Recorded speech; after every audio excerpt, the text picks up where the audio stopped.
Alright guys, Bill, I'm here back with a new video, and for another 20th anniversary of a Survivor season, I'm doing another retrospective here, this time for Survivor Pearl Islands. A season that I personally have a lot of nostalgia for. This is actually the first season I remember watching as a kid entirely in full, and even to this day, I still do look at this as an all-time great season of the show, as like much of the fan base. I mean, this is widely known as one of the best seasons, and on the rewatch, I do think it definitely sticks to that. I do think it's a really iconic season, one with some really legendary characters, the likes of Rupert, Johnny Fairplay, Sandra. It has this really well-executed theme and this pirate theme, something the show fully leans into, making this season feel entirely unique, and really this ends up being the peak of Survivor for a while in my eyes. Definitely the peak of old school Survivor, with even the gameplay on this season feeling like an evolution of the show, once again evolving from the strategy we saw in the Amazon, with particular players taking Rob Cesternino's strategy to an even further extreme. And really this ends up being a truly elite season of the show, but to talk about why, I'll be running through my thoughts episode by episode. So with that, let's start with the premiere, which is a very notable premiere, one that is commonly cited as one of the best in the series, and a lot of that is because of how unique it comes off as, where we have a very different opening to the season from any other season of the show, where yes, we do still see the players being ridden on a ship and have Jeff's narration, but we do get the reveal that the players actually don't know that this is the start of the game, where they think that they're starting a game in a few days and that they're on their way to do pre-game press, when in reality the game has already started. And this interesting twist here, with them starting with the clothes on their back, something that ends up continuing moving forward, with this seeming to be this turning point and players being given less supplies for future seasons, but this all ends up being a very different type of marooning from the ones that we've seen in the past, where again it fully plays into this pirate theme, fully buying into the concept of these players being shipwrecked with nothing on them, and it is these like little touches that they make to this season and its format that connect back to its pirate theme that do make me really respect how they utilize the theme on this season. But we do have the players being gathered at the top of the ship, where Jeff tells them this twist, where we get our first confessional, that being from Sandra saying, "Oh shit," which is such a great way to introduce her to the show there. Then we get a lot of focus on what the players are wearing, as obviously they're going to have to wear this on the actual show, with Sean being upset that he's wearing an Armani suit, and we get a lot of focus on Nicole, and Jeff being extremely pervy with her, talking about how she's wearing a strapless dress with no bra on, and that she's going to be really popular on the island. All this just came off really inappropriate by the modern day. But also we get focus on Lil, who's wearing her Boy Scouts uniform, which obviously plays a major factor into her overall storyline. And we do get a fun little moment here of them having to give up their personal items that they have on them, with it being revealed that Austin has a whole bunch of alcohol on him somehow, which I will say, like, all this is pretty fun that this is even on the show. Again, like in the modern day, obviously, like they don't even bother to show this like preparatory stage. So it's cool that they made this the actual opening to the show. But here we obviously see them being split up into two tribes, Drake and Morgan, named after famous pirates, to which they still end up getting called up one at a time, with their name and occupation being displayed. Again, we get another fun character moment here of Nicole end up going to the wrong tribe. But here we do then find out about another aspect of the opening here, one that makes this entirely unique, one of the most unique segments to ever be in any Survivor season, in the fact that the players are told that they'll have nothing back at camp. However, they themselves are responsible for getting their supplies, where they are going to be given Panamanian money and are told to go to a nearby village to buy items, which is just such a fascinating opening to this season, where we literally see these players arriving in this village, running around the village, bargaining with the locals, which again feels very unsurvivory, but still ends up being a really fun segment for the show, one that ends up really highlighting a lot of characters along the way as well, where right away we do see the Morgan tribe just being in complete disarray, with them splitting off without creating a plan. Later, Skinny Ryan instantly becomes this main narrator for Morgan, and him voicing his disapproval of them, to where, well, obviously now knowing his story that he is the second boot from this tribe, I do feel like Skinny Ryan's portrayal on the show here was one that was meant to be sympathetic, with him essentially being shown to be right about how bad Morgan tribe is. Case in point being the fact that we see Austin make a really dumb decision here in deciding to sell his clothes to help the tribe, which makes no sense. It's like, why are you selling your clothes in a position where, spoiler alert, by the time Morgan leaves, they still have extra money, which further shows how bad they are. But really, Austin's selling of his clothes here ends up playing a major impact into his overall experience, where obviously he gets a major distinction later on in the season, though a lot of that comes from the fact that he got sick because he had no clothes. But beyond that, Austin does also come off as a bit of a dick in this scene as well, where we see him finding the women of his tribe and telling them to flash their boobs to get items from the men, which obviously is extremely misogynistic. And really, Austin's portrayal across the season is extremely negative, where very clearly production is trying to make an example of him, though obviously some of his behavior ends up warranting that anyway. So we transition from Morgan over to the Drake tribe, who is working extremely well together. And right away, as they get to the shore, we do see Rupert being a bit tired and sitting down, where they see the Morgans leave their stuff right next to him, to which is where we get this iconic moment for Rupert, where he plays up being a pirate, talking about pirates pillage, pirates steal, and that he stole for the Drake, taking their shoes. Being this massive character moment for Rupert right away, obviously making him essentially the main character of this season, with him having this really fun, jovial energy to him, and him really playing into this pirate theme, with people calling him Blackbeard moving forward. But also this scene ends up later being named the greatest moment in Survivor history at the All-Star reunion, which I guess. And obviously all of that just plays into how popular Rupert was at this point. And straight up, I was part of that. Again, part of the reason why I remember this season so well as a kid is because of how much I loved Rupert as a kid. And while some of that could be due to the editing, which we'll later talk about, Rupert does come out of this season being one of the biggest characters in the history of the show. Though I will say I did find one particular comment during this segment really funny, in the fact that Rupert says that he always said that he would lie, cheat, and steal to win this game, which it's like, since when? Like, that's literally kind of the opposite of the Rupert mantra moving forward. So I did find it really funny that he mentions that right at the beginning here. But either way, we do see him pass off the Drake shoes to John, telling him that they're pirated, and John seemingly doesn't care. Also being a great introduction to Johnny Fairplay, obviously being this massive villain for a show, probably the biggest villain of the show up to this point. And he reveals his Johnny Fairplay moniker here, saying that he doesn't play fair, being this great intro to him, while we also get a great intro to Sandra, with her obviously speaking Spanish, giving Drake a massive advantage, which I will say that is a bit unfair. But I do feel like if you're going to have the players have to go to a village where everyone predominantly speaks Spanish, to give one tribe a native Spanish speaker but not the other seems a bit incompetent. But obviously this does really help out the Drake here, during which Johnny Fairplay, of all people, gets a confessional talking about how great Sandra is, which is an opinion that doesn't hold. But we do get this other really notable scene of Sandra making a deal with this woman who seems to be in love with Trish, and Sandra gets this other great confessional saying that the woman liked her in a sexual way, and just the way that she talks in her confessionals ends up making moments like this a lot more fun. But also later we see Sandra also making this pretty insane deal where she's able to get a whole bunch of cooked chicken and foil that this guy was barbecuing, which is like pretty insane that they literally start a Survivor season with a whole bunch of cooked chicken. So again, really impressive display from Sandra here. Obviously a great intro to her, but also kind of humorous in the fact that despite how great she is here, she was still almost the first boot. Well, while it's not on the show, post-show, people like a fair play, and even the likes of Rupert have said that Sandra would have been the first boot had Drake gone the tribal right away, which is humorous that this didn't really carry over into any respect on the actual tribe itself. But again, all this is really clearly setting up Drake as the complex tribe here, really setting them up as the tribe that's going to eventually win,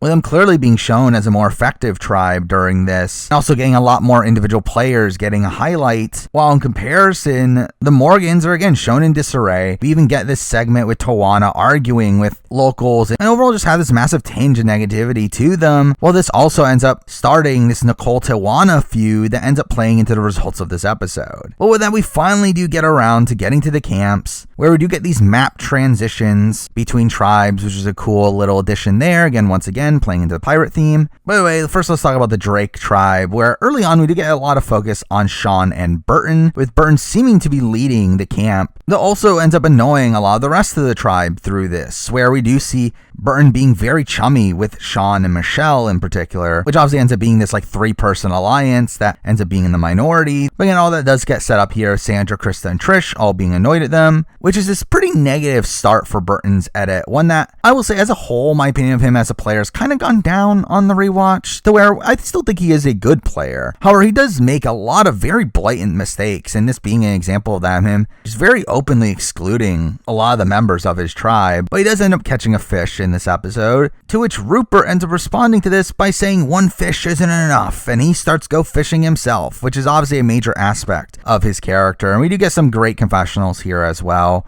with him catching a saltwater catfish, him saying he didn't know they made such an animal. And really this plays into Rupert's overall strategy as well, where he talks about how he wants to be the caretaker and there's no way people are going to get along without him, which really plays into this massive ego that Rupert has as well, where, again, I personally love Rupert as a character. However, I think on the rewatch, you can very much tell how big of an ego Rupert had on this season in particular, where it really feels like his overall mindset is that he's going to win because he's catching all the fish and he's providing for the tribe. And considering his later talk about him being inspired to play by Richard Hatch, I do feel like he really just takes the wrong lesson from Richard Hatch's game and thinking that Richard Hatch's provider status was really the end-all be-all of the game, which obviously doesn't end up being the case here. Though we do end up seeing his initial bond with Krista here, though, with him wearing jeans and that they're hard and heavy and that he has Krista make a skirt for him, which is all a fun little character moment there as well. But then transitioning to the nighttime, we do see the Drake tribe getting drunk on wine, which is, again, kind of surreal to see them get drunk in normal camp life here.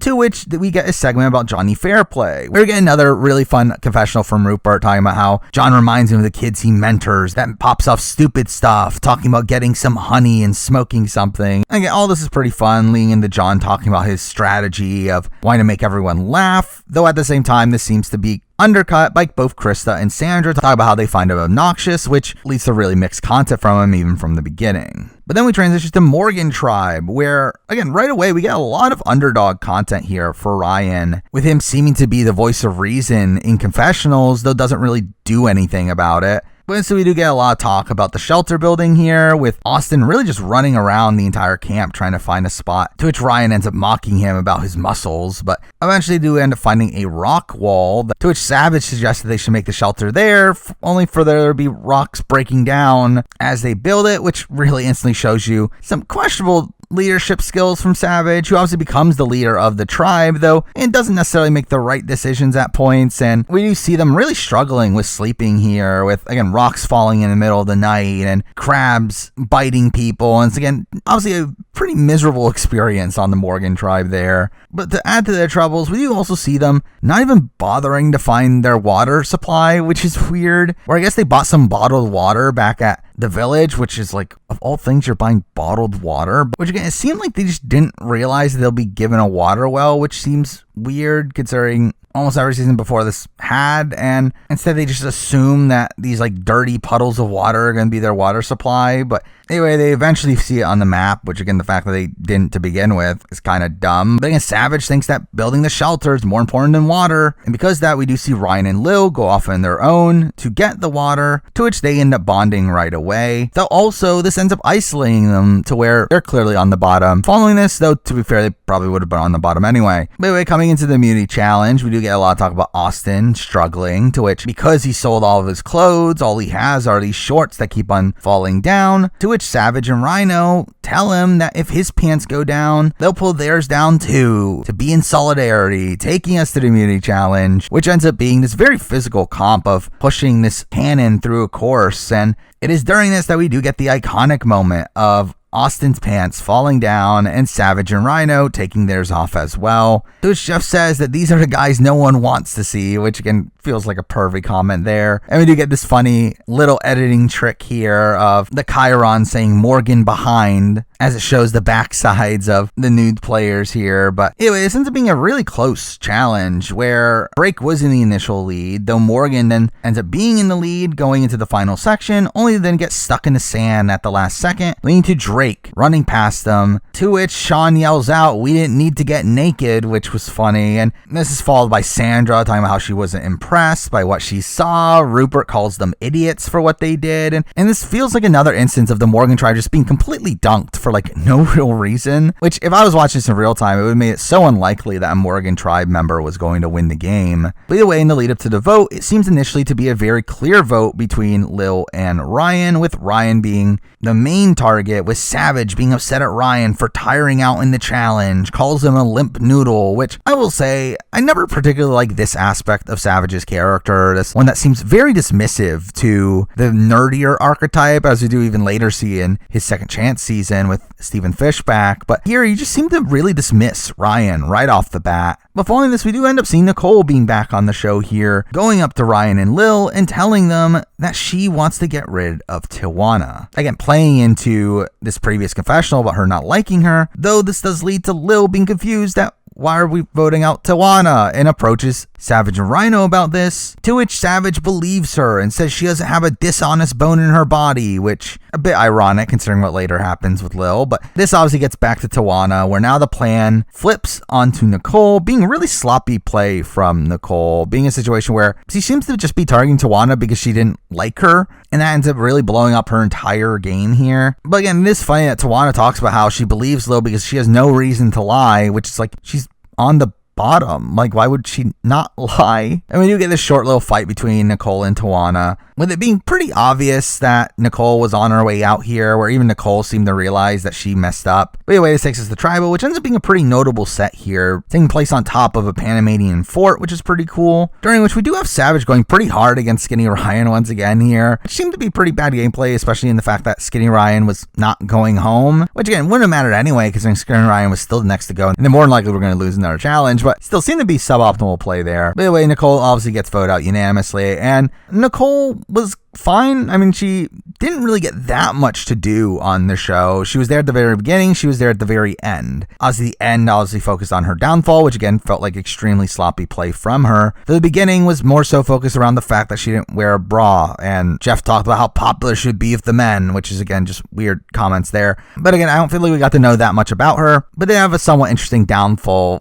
considering she is the first boot here. Well, that would move on to episode 2, where right away we do focus on the Morgan tribe, who once again talk about how much they're struggling, which ends up being a common trend on the Morgan tribe. But we instantly get the setup to Austin's later storyline, with him talking about how he's struggling at night because he doesn't have any clothes, which again just plays into why he eventually gets sick, because he has nothing to keep him warm there, but does say that he's still better than Skinny Ryan on his best day, and that Skinny Ryan has nothing to offer. So we're coming into Reward Challenge. We have Skinny Ryan saying that there's never been more pressure for any survivor in the history of Survivor than is on him now, which, I mean, I guess, I mean, obviously there's so much pressure for Skinny Ryan on the second Reward Challenge of Survivor Pro Islands. And what do you know? He messes up the challenge for his tribe. So that went well. Obviously Drake wins here once again, obviously continuing on this winning streak for them. But with this, we end up getting introduced to the reward format for the season, which ends up being pretty interesting, as obviously they win the base reward that you would typically expect. However, beyond that, they also get 2 other additions. They get a clue to a treasure chest that is somewhere in their camps, which will give them extra supplies, which again plays into this buried treasure sort of concept. That's pretty cool there, though it didn't work out as intended. The also cool aspect of this is the inclusion of a tribe raid, where here we'll have the winning tribe be able to send one person over to the losing tribe and take an item from that tribe. And again, I think this is really fun. It adds this interesting dynamic, especially on a season without any swaps, to allow more communication between tribes, but also ends up potentially adding more hostility between tribes. And overall, I think this is another fun addition to the season here that does play into its overall theme. And with that, we do see the Drakes deliberating on what exactly to do with this, where John wants to take something to hurt them, to which Rupert says we don't need to hurt them, which again plays into this hero and villain dynamic that they have. But eventually Sandra is the one that's picked to go, to which on the Morgan tribe, we see them being upset that they got their butts kicked, and Savage says that they're going to send some little punk Drake over, which again, just love Savage's overall wording in his confessionals and how irritated he seems to be during most of them. But instantly we get talk about worry that they're going to end up taking their tarp, to which we cut to Sandra riding in with ominous music, so I wonder what's gonna happen. And this ends up being a really fun scene here of her initially wanting the water jug, though they reveal they don't have one, so then she says, well, I'm gonna take the tarp, and you instantly see this devastation on the Morgan tribe, to which they decide to not even help her get the tarp and make her get it off herself, to which she ends up pretty much wrecking their shelter in doing so. And we see the Morgans being clearly passive aggressive towards her, and all this is just really funny. Another great character moment for Cassandra there. By the way, back on Drake, we do get a lot of focus on Rupert once again, with him loving the position he's in and talks about his role as a provider, which clearly he becomes very possessive of, as we see in the following content, where Sean decides to go fishing as well, to which he ends up losing the spear, which really ends up pissing off Rupert. Leading to content that, again, could have very much been portrayed in a negative light for Rupert, with him coming off as extremely controlling and him coming off as very aggressive towards his tribe mates, though instead it's made to make him look more positive in the fact that he is this big provider for the tribe. And I do feel like this is a major instance that after the season we get talk about how the edit for Rupert was very generous. And I do feel like it is moments like this that really exemplify that. But right away we see Rupert saying that his spear is dead and throws it to the ground and shows how pissed off he is to Sean by breaking wood right in front of him, telling him that you killed my spear and this is gonna fuck us. And again, this all could have come off extremely aggressive on the show, but instead we're showing this as Sean being extremely incompetent, with Krista getting confessional, calling Sean the biggest push she's ever met in her entire life, which is humorous. But then we get Rupert searching for the spear, searching in a grid pattern until he eventually finds it, to which we get this funny little moment of the tribe asking him where was it and him saying in the ocean, and we get him roaring immediately after finding it. And all of this comes off extremely hammy here, hamming this up for the TV show. But we even get a confessional where he even says that now I can stop yelling and cursing at him and calling him bad names, which, again, the fact that this is something that Rupert's actually saying, yet is still portrayed in a positive way, is so weird, where, again, very clearly he was berating Sean during this instance and coming off as a dick, yet instead he's being portrayed positively for it. But either way, we then lead into the immunity challenge, where it ends up being a pretty mundane affair, though again, a nice challenge that does fit into the pirate theme of them having to use a compass to find a flag and free their prisoners, and Drake ends up winning this once again. Though I will say there's a notable aspect of this challenge that we've learned from after the fact, though a lot of the details are very hazy on this, but there are reports from certain alumni that this is the point where there was a rumored mutiny that, again, did not make air. However, again, it would have made a lot of sense, where, again, we obviously see the mutiny twist originally on Survivor Thailand, where no one took it. However, we later see it again on Cook Islands, where it is taken. And again, it would have perfectly fit the theme of Pearl Islands to have it as an opportunity here. So I tend to believe that the mutiny was actually a thing that occurred, though I do very much doubt the actual reports beyond that, where it has been claimed after the fact that this so-claimed mutiny was one where Sean was going to mutiny from his tribe, and that Savage voices disdain at people that were going to mutiny, to where Sean decided not to, and that being looked at as a negative moment for Savage and him essentially ruining Morgan's chances moving forward, which is a report that Savage himself has denied. And that aspect of the story I do find a bit more questionable, especially considering, again, supposedly this was only during the second round of the game. If this was much later, I think I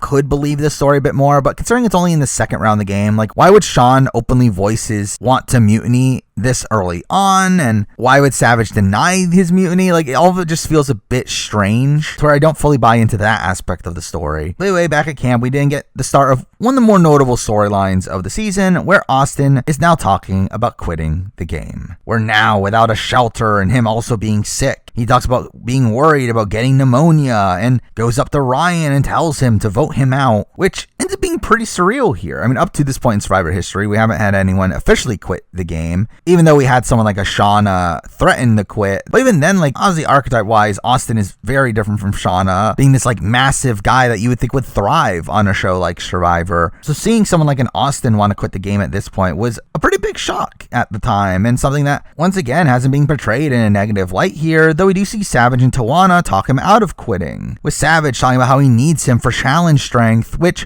I think is something that you could very much debate here, where obviously Savage has a very close personal relationship to Austin. Austin is part of his main majority alliance and wants to keep him in the game for that reason, along with challenge strength. Well, Skinny Ryan, someone not in his alliance, and also he looks at it as a tribe weakness. However, I do think the notion of Austin wanting to quit was something that definitely lowered the morale on the tribe, and through that I think you can make the argument that getting rid of Austin would have helped the Morgan tribe in winning challenges. So again, I think it is definitely a double-edged sword here, and to be fair, one that does eventually play into their favor, or Morgan obviously eventually gets on this winning streak. At the time, it did feel like a bit of a misguided notion. But to follow this up, we do get some pretty positive content from Lil, who once again disparages Austin, talking about how there's nothing wrong with him, as we do get shots of him playing around, seeming to have a lot of energy there, saying that he got beat and can't take being beaten, which all this felt like pretty solid underdog content for Lil. Where again, I feel like if I was assessing this edgically live, I feel like I would be pretty high on Lil at this point, which is obviously kind of ironic considering the following episode. But eventually we do get the tribal, where we do get some fun content from Jeff here, where we do get Jeff just being an outright dick to the Morgan tribe, being upset at how much they're still talking about their sleeping issues, and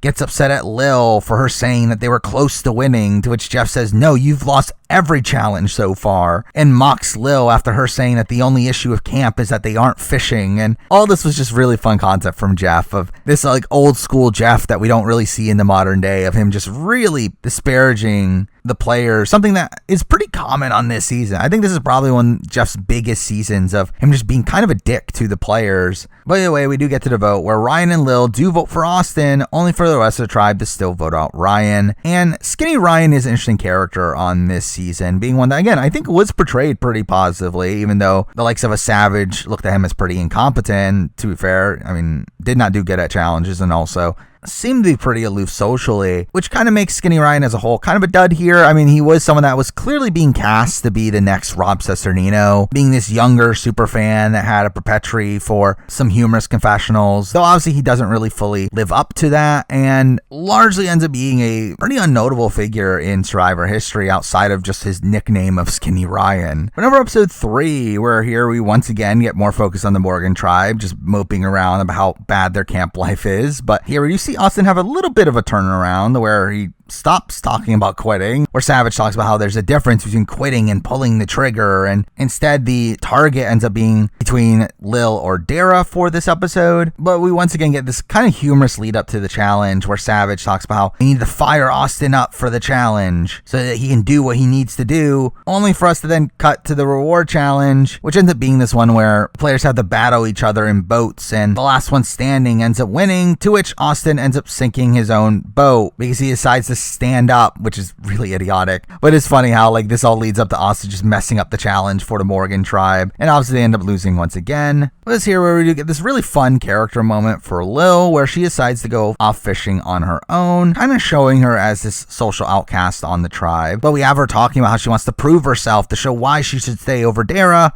only for her to lose the hook right away. And we have her moping around camp telling everyone that she's lost the hook, and we have Savage being shocked at this, and this is humorous, where he's upset at how a scoutmaster could not secure the knot well enough, and all that is really funny, and obviously just fully playing into Lil being the eventual boot here. But eventually we do get the tribe raid, where Krista is the one to come over this time, during which we do have the Morgans kind of playing defense here, which I found funny, and Rhino hiding the net that he was making to make sure no one took that. We have them putting disgusting blankets into the water pot to try to convince them to not take it, though Krista ends up still taking the water pot. But also here we do see Savage trying to build these inner tribal relationships with him, trying to get to know Krista and asking her game questions, though she obviously doesn't answer him. But really, the Morgan tribe as a whole doesn't seem to end up liking Krista, with Austin talking about how she has a big bird personality, and I never fully got why Krista was not liked, as it seems like even on her original tribe, she was not liked by about half of her tribe. And it's weird because she gets a pretty solid edit on this season. Again, when looking at it edgically, I do think Krista is one of the front runners for most of this season. However, like Rupert, it feels like it's probably a situation where she probably got a better edit than in reality, considering just how many people seem to not like her. But really beyond that, I mean, the Drake tribe doesn't really have that much to do on this episode, though you get one of the most notable scenes in Survivor history, but that actually coming from before the reward challenge, where we do have the Drakes talking about who's going to sit out, to which John tells Sandra that she's not good at swimming, leading to her getting upset, with them arguing over who's a better swimmer, with her saying that when I got on shore, where were you? Still in the damn water, telling him that he's the weakest one there. And this obviously all leads up to Sandra's iconic line of, you know what, I can get loud too. All this being a really fun setup to the Sandra-John rivalry, with her calling him an ass here, which to be fair is negative content for Sandra, though considering John's massive villainous reign moving forward, I do feel like it kind of recontextualizes this scene to where I don't think it was really meant to portray her as the villain here, instead show John as being really cocky, where we do see John then go have a confessional talking about how her days are numbered, but there's bigger threats to get rid of first, which really seems to really just highlight Sandra's overall strategy in Survivor. Then has obviously the notable confessional saying that she's not one of the final four, and I got a mill saying she's not the final one, obviously being this clear foreshadowing to Sandra being the winner, and one that is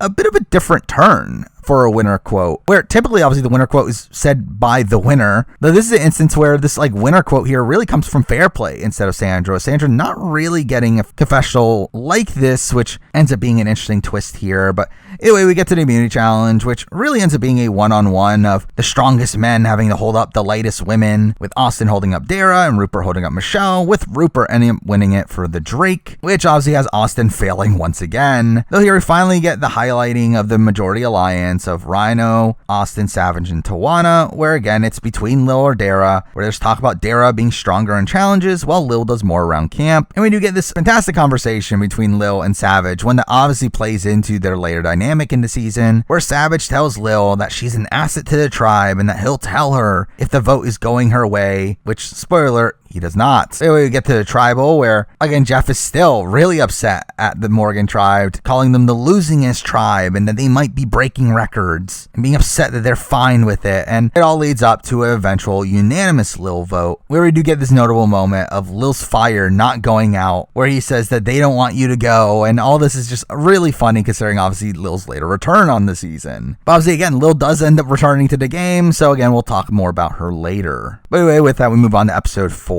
where this episode ends up having very little content from the Morgan tribe, where, what do you know, their content's about how much their camp life sucks, and how Savage actually misses having Lil around to help out in camp. But again, really the majority of the content does primarily focus around the Drake tribe, right away with us getting this argument between John and Sean, over John not helping Sean with something that he said he was going to help him with, only for John to be upset, saying this is the first time he stopped working all day. And this is kind of an underreported story of the season, is the fact that despite John obviously coming off as this strategic mastermind, this massive villain, he is also one that actually is this very hard worker at camp, and that did seem to really gain him a lot of social capital in the game, with a lot of people seeming to respect him because of how hard he worked at camp, which is something to give him some credit for. But this does lead to talk about how there's weird vibes at camp, that people are getting testy and morale is off. Into Krista talking about how the tribe wants someone to leave, and we once again get the setup of Burton, Sean, and Michelle really isolating themselves from the rest of the tribe, which leads into pretty negative content for that grouping. Burton in particular, who is shown to be laughing at Rupert's torn skirt,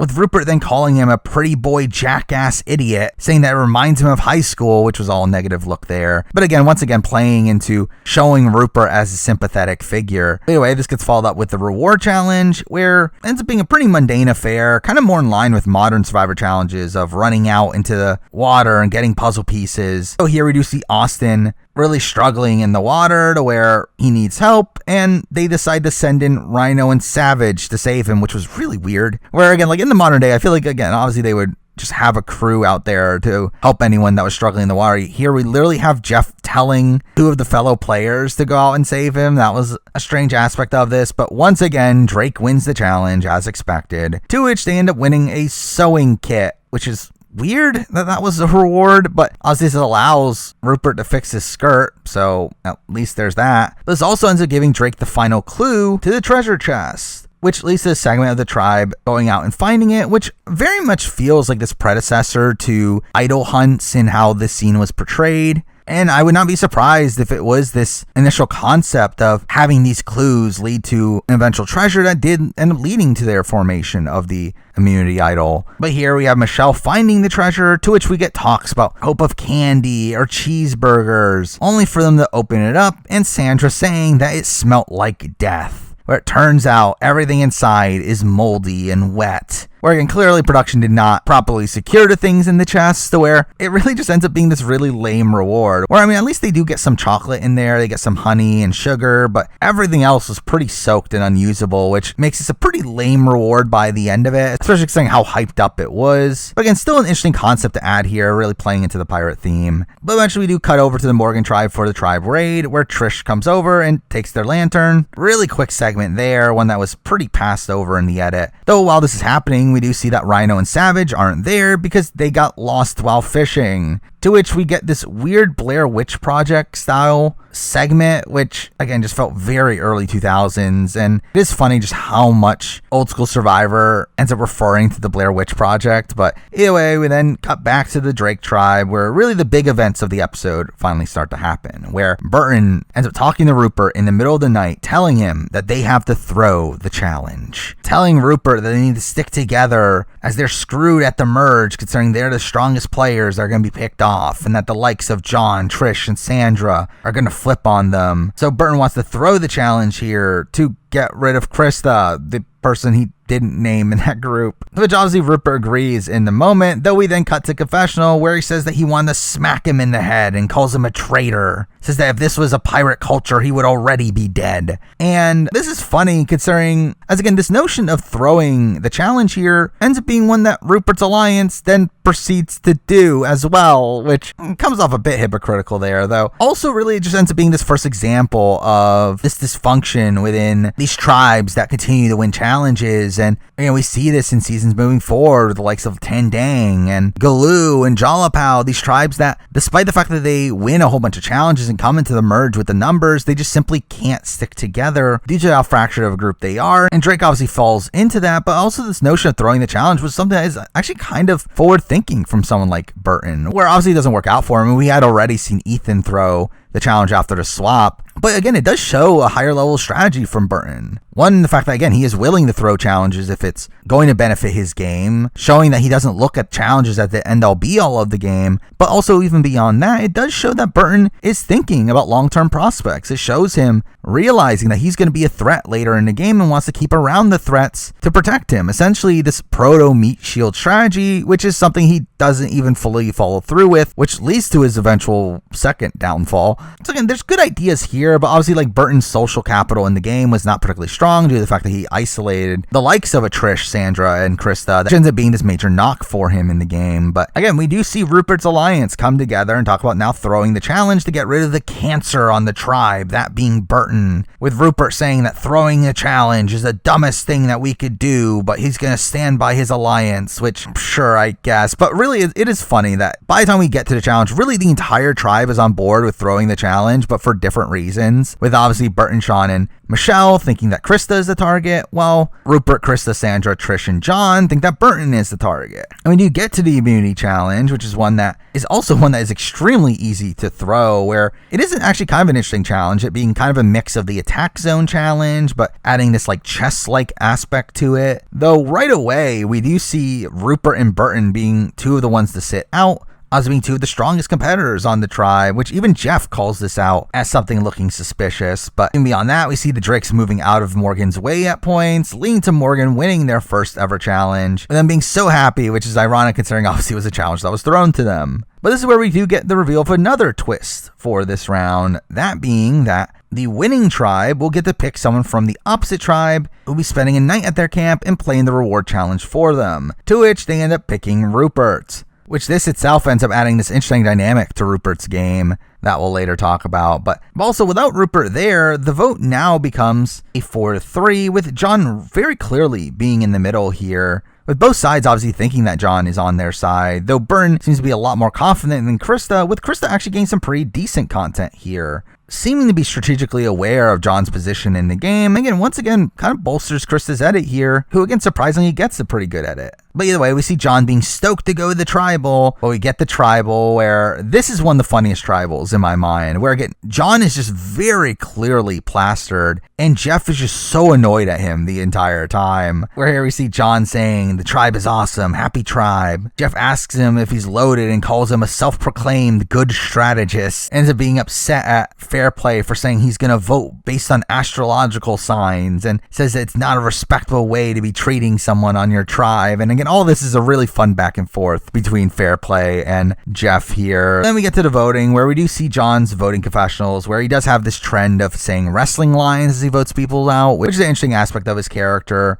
Though we get to the eventual vote out, where Burton ends up being blindsided in a pretty big vote here. Again, the fact that Burton, the most physical guy on their tribe, is the first person voted out is a pretty insane aspect of this season, this being a pretty big blindside for early on in Survivor history. Again, blindsiding the most physical guy on your tribe in a situation where that guy had just thrown the immunity challenge, with even his own closest ally and Sean flipping against him in the vote. And a vote off here that also kind of leads to this downfall for Drake. To where obviously they get the numbers back by the time of the merge, though they do proceed to lose a number of challenges moving forward. And I do think losing Burton here was a major aspect of that. But anyway, I mean, this is obviously not the end of Burton's story, so again, we'll talk about him a bit more later. But over episode 5, where we obviously get the reaction to the Burton vote off, where we do actually get a bit of a modern editing trick here in John revealing information about what happened at the previous vote, where he does talk about how he approached Sean at the last second, told him about Burton getting voted out, which is what obviously led to Sean flipping his vote at the last second, though this does lead to a more humorous segment of Sean trying to pretend like he hated Burton the entire time,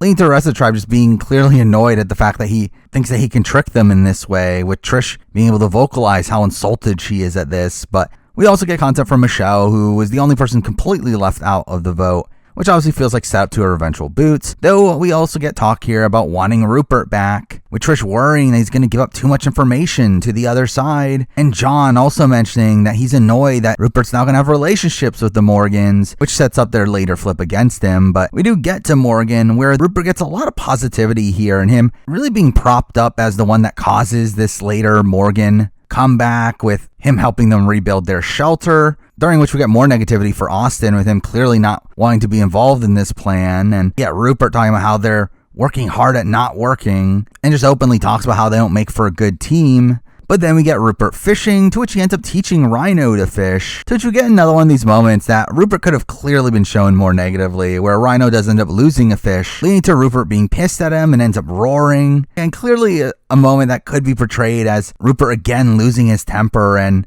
being kind of a dick in this situation, though instead he's being portrayed more positively, with Savage even calling him a godsend in this situation. But here we also get talk about Rupert wanting to help the Morgans win a reward so that he can show the Drake that they win because of him, which is just really bad. Again, like obviously from Rupert, he's thinking about the baseline strategy here of this showing the Drake that he's necessary to win challenges, though also it's again you helping the other side win a challenge, which makes them think that you're now closer to the Morgans, but also it's making you even more of a challenge threat by making everyone so aware of the fact that you are winning challenges for these tribes. So again, I just feel like this was just poor play all around, but we do get to the reward, which was kind of a mundane challenge, but Morgan does end up winning it here, with Drake not coming particularly close. Though it is at this point where Rupert gets the decision on joining the Morgans on the reward or going back to the Drake right away, to which he does go back to the Drake, which ends up being kind of a funny moment as the Morgans are clearly shocked at the fact that he does this. But anyway, at the Morgan tribe, we do get to see them celebrate the reward, with them getting cleaning supplies, which leads to a lot of focus on Dara showering, which is, again, weird that this was a thing the show did, where we even get a confessional talking about how they're happy that the guys respected the women, only for us to still get constant shots of Dara showering. But either way, I mean, the rest of the content for this episode really comes from the Drake tribe, where we do see Rupert's return to camp, talking about him returning because he knows that the Drake have no food, which again just shows how controlling of a personality Rupert seemed to be here, and him feeling the need to be this provider for everyone in the game. But also ends up talking about how lazy Austin is during this, which again just feels like another point where the editors go out of their way to take a jab at Austin, as this really did not need to be there. But eventually we do get the tribe raid, where Savage comes over, bringing over coconuts as a peace offering, to which we do see how close Savage and Rupert have gone here, them clearly having a lot of respect for each other, with Rupert telling him that I'm going to show you what I want you to take, and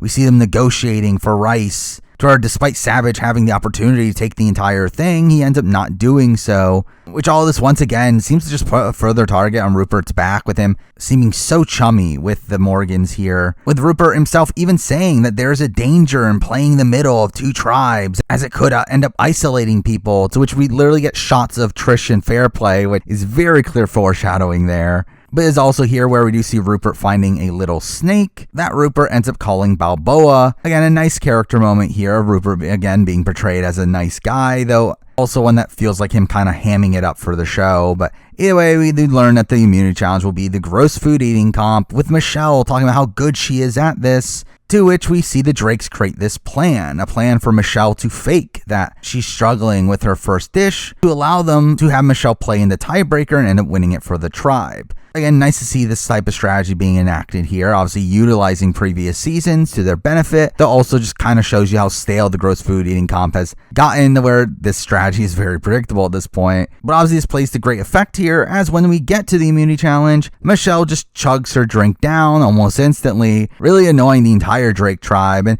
this gets painted as a reason why Michelle gets voted out here, which, to be fair, again, it didn't help, but I mean, she was probably going home anyway, so I don't think this really played that big of a factor. But obviously the show hypes it up as it is. Also during this, we do get a lot of focus on Fair Play, with Fair Play being the one that is the most annoyed at Michelle for how she chugged her drink, to which he even flicks her off in confessional. But also we get this weird banter between him and Dara, where he's very openly flirting with her, only for her to say that he has no chance. But either way, Dara ends up being Sandra in the tiebreaker here, winning it for the Morgans, sending the Drake back to tribal, to which Michelle is again the very clear target at this point. Though interestingly, we do see Sean trying to campaign for Michelle, particularly to Rupert, to which Rupert actually gets annoyed at the fact that Sean is campaigning for her and instead now wants to vote out Sean, which is kind of a humorous turn of events there, along with the fact that Michelle herself ends up campaigning against Sean. And we get this really humorous moment that I had no memory of until this rewatch, of Rupert telling Michelle that he wants to keep her as he would prefer Sean to go, all while Michelle is literally puking in the background.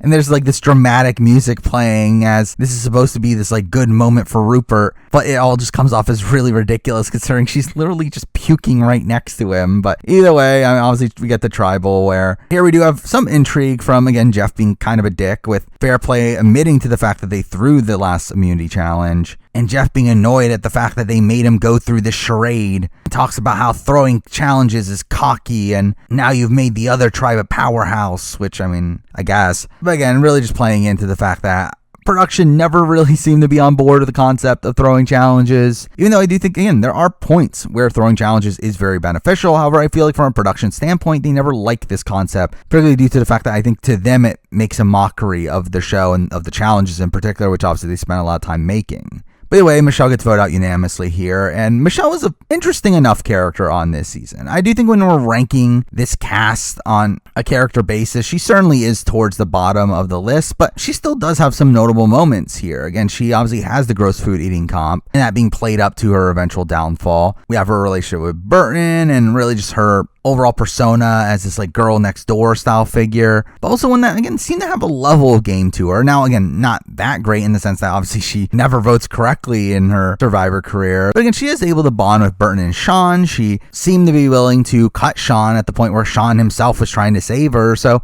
I think there's a level of killer instinct there, but at the end of the day, obviously not the greatest player in the world. But with that, we move on to episode 6, where here we start off the episode with Rupert being upset at the fact that they've given up their momentum to the Morgans, along with the fact that he regrets not voting out Sean, saying that he's now not sure if a Drake is going to win this. Which again is all just Rupert really hamming up everything here. Though we do follow this up with the next morning, where Rupert ends up finding out that Balboa has died, which ends up being this like really short stint here, where whenever I think of the Balboa storyline, I always think of it as one that's longer than literally just half an episode, yet for some reason it's something that really ends up being a notable moment for Rupert's character. But following this, we do get some weird content here from the fact that Rupert now wants to lift the floor on their shelter, essentially just rebuilding the entire thing, to which John ends up agreeing this plan, only for Sean to not agree with this plan, talking about it's a waste of energy, leading to this massive fight between John and Sean once again, with John being upset at the fact that Sean's just watching them and not helping out, which all this not being super relevant to what's going on, even though it does obviously further exemplify why Sean is on the bottom at this point. But anyway, we then go to the Morgans, where we do get one of the more notable character moments from the season, especially from the Morgan side of things, where we end up seeing a pelican arrive at their camp, to which Austin is immediately terrified by, though we do see Rhino walking up to it, befriending it, and calling it Pelican Pete, which this ends up being pretty solid content for Rhino, to where, while I don't think I ever would have had him as a true Edgic contender, he does get little moments like this that do make him come off as a pretty sympathetic figure. Though the Pelican here ends up following Rhino back to the shelter, to which Austin is terrified by it and tries to push it away with a stick, and even ends up jumping out of the shelter when it nears him. And all this is, again, just really funny content for Austin, with the rest of the tribe really just mocking him, and even Savage being extremely upset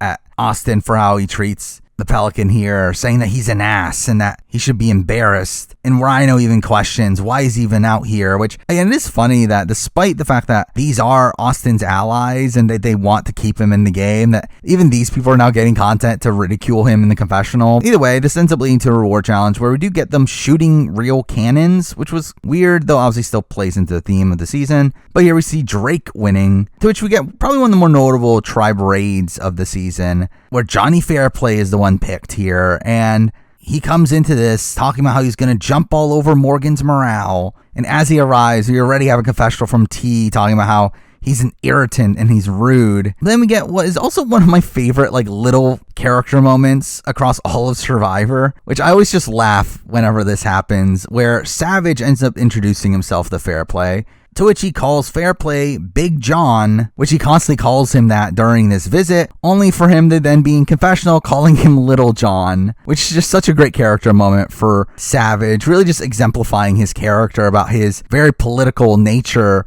during these style of interactions, only for him to be much cruder and annoyed in confessionals. But again, we see Savage being very diplomatic here, even giving Fairplay shampoo to wash his hair, only for Fairplay to then reveal to them that they threw the challenge to get rid of Rupert, to which this very clearly annoys Savage, which Savage saying that it's a lie and that he has bad sportsmanship. I've always loved him calling him a pissant for taking that away from them. So again, all that's really fun content to me, but this does lead to an immunity challenge, a pretty notable one as well. The one where you have to hold the bar on your back and the other tribe adds weights along the way. And this is a challenge that gets repeated across Survivor history, and this is the first time they ever do it, to which there are no forced gender lines here, which clearly ends up being a mistake, as it does feel like this challenge pretty much gets solely determined by those, as it obviously ends up playing a major factor into the results here, where the Morgans have 3 strong guys in Savage, Rhino, and Austin to hold the weights, while the Drake only have Rupert and Sean, and end up having to put in Krista as the third, which, to be fair, Krista does perform very well here, but again, it's not quite enough to win, with both Savage and Rhino end up surpassing her. I'll also mention that Rupert does end up holding the record for most weight carried here, which later gets broken in future seasons. But through this immunity win here, this actually ends up making the Drakes and the Morgans now tied, coming into what you would assume would be the merge in the following round, which is a pretty impressive comeback for the Morgan tribe, who obviously lost the first 3 immunity challenges. But either way, Drake obviously goes to tribal, to which we get a pretty fun scramble here, where right away we get Trish telling John and Sandra that Rupert has gotten too much power, and that if Rupert makes the merge, he's going to be able to play both tribes, and now wants to blindside Rupert by picking up Sean and not including Krista. And this is a plan that, while understandable on paper, I do think is extremely misguided. This is obviously showing a complete misunderstanding of Rupert's character and the fact that they actually think Rupert would flip to the Morgans. However, again, the pieces are there. Again, for sure, Rupert does have these connections to the Morgans and he could potentially flip. But again, that's not really a thing that Rupert would ever do. So I do think the fact that Trish decides to go through this plan is misguided on its own right, but even beyond that, she can't execute the plan anyway, as again, this is very much relying on Sandra. And to be fair, good on Sandra for convincing Trish that she would have been willing to road out Rupert, though based on what we know from out of the show, it doesn't seem like that was ever going to really happen. At least not until the very, very end of the game, where here we do instantly see Sandra telling Krista about this plan, and this ends up obviously getting back to Rupert, to where Rupert can't believe that they're going to try to get him out before the merge, because, that's Rupert's ego for you. But I will say, Rupert does very effective work here. Again, as much as Rupert is obviously criticized over Survivor history for not being the greatest strategic player in the world, he does play pretty hard on this season. We do see him instantly going to Sean, getting to Sean before both Trish and Fairplay are able to do so, and ends up swinging his vote over to his side. Makes a deal with him to work together, which he later breaks and votes him out. So again, I do think Rupert does some pretty good work here. And again, we follow this up with John then later telling Sean what to do at the last second, thinking that this is going to work. Though obviously Sean doesn't end up voting with John here, though really at the end of the day, it wouldn't have mattered anyway, as again, really the important number here was Sandra, as no matter what, if Sandra flipped, it was already a tie, and Sean was never going to rocks for Trish or John anyway, so again, it just really stopped the inevitable. But anyway, we get the tribal, which this ends up being a really iconic tribal to me. One that I've always just adored how much Rupert really hams this up here. This being one of my favorite moments for Rupert, where Jeff ends up calling out Rupert for looking so sad. And Rupert says that he's ready to cry, saying that we shouldn't be here and that he's upset the way that the tribe is gone, that we started off so strong and now we are not. And as he's saying this, there's this like really overly dramatic music playing in the background as Jeff asks him, are you losing hope? And Rupert says, you can't lose hope. And all this being this really over the top moment. But we follow this up with Rupert just openly talking about how he knows that he's getting votes tonight, which really should have alerted Trish to the fact that her plan was in complete shambles. Though at the same time, I'll also mention the fact that Trish and John don't do a particularly good job here either, making it very clear in them talking about how he'll win if he gets to the merge. And we get Trish like pretending like she's surprised that Rupert's in danger, to which Rupert just shakes his head at her, and all this is just really fun. But again, we get to the vote where we do get Sandra's first voting confessional where she says adios at the end in her voting for Trish. And really, they end up showing all the votes here outside of Sean, which again is a weird choice. Again, is Sean really going to tie up the vote here? So again, there wasn't really that much suspense. Though, interestingly, Sean's voting confessional here does say that it's my game now, which, to give context, this is because Sean was very clearly going to flip once they got to the merge and wasn't even really trying to hide that. To where even the Morgans seemed to be well aware of the fact that Sean was going to flip. And obviously this is a point where they're assuming that they're going to merge the following day. I mean, that is Survivor tradition at this point, is to merge at 10. So by Sean surviving this round, Sean's under the impression that he just made it to a merge where he's obviously going to flip the game and end up obviously being a major influence over how the game plays out at that point. Though, considering how the season plays out, this all just ends up being kind of humorous. But again, we do get a 4-2 Trish blindside here. And Trish is an interesting player across Survivor history. Now, I will say that, again, ranking the entire cast of Pearl Islands based on notability, Trish is probably one of the most forgettable people on this cast. However, again, she's probably one of the better pre-merge players up to this point in Survivor history. And she seems to be a player that has a somewhat decent strategic mind. Again, she was essentially John's number one ally at this point in the game, with them working together to try to orchestrate this Rupert blindside and essentially them trying to play this like Robin Dina style relationship that they just seen on the Amazon. However, I mean, like Dina, Trish is also a bit of a sloppy player. Again, like the plan to vote out Rupert here, while I can see why she would think it's necessary, was also just something that was never going to work. I do feel like it was just really unnecessary to put a target on her back in this situation, which all this does is keep Sean in the game, to where even if Rupert does go home, Sean's just going to flip at the following round anyway, where essentially this shows her thinking that Sean is more trustworthy than Rupert, which is extremely misguided. So again, there were some wonky strategic thoughts at points, but I do think she is overall like a competent enough player, though one that again wasn't the most interesting TV. She was kind of just there for a lot of her run. I think her most notable moment is probably the moment at the village where the village woman wanted her eyes, but outside that, again, not a super memorable character, but one that is probably better as a player than people remember her. But anyway, with that, we start off episode 7, What the Part 1, probably one of the most controversial episodes in Survivor history, where there's just so much going on here. But we do start off with one of my favorite scenes in Survivor history, where we start off with a yell from Rupert saying, "Who the hell voted for me?" And with them angrily yelling out, "John!" And this is just such a notable scene to me. I absolutely adore this scene. With Rupert, again, this could have been such a negative look for him if it wasn't for the fact that he was so popular for everything outside this. But this is essentially him being probably as pissed as we've seen anyone in Survivor history over the fact that how dare they try to vote me out, which is obviously just not a great look here. But again, it is really funny here to see this really angry Rupert just yelling in John's face, telling him, "Who the hell voted for me? What the fuck was that shit tonight?" Telling him, "You're starting to shit right now."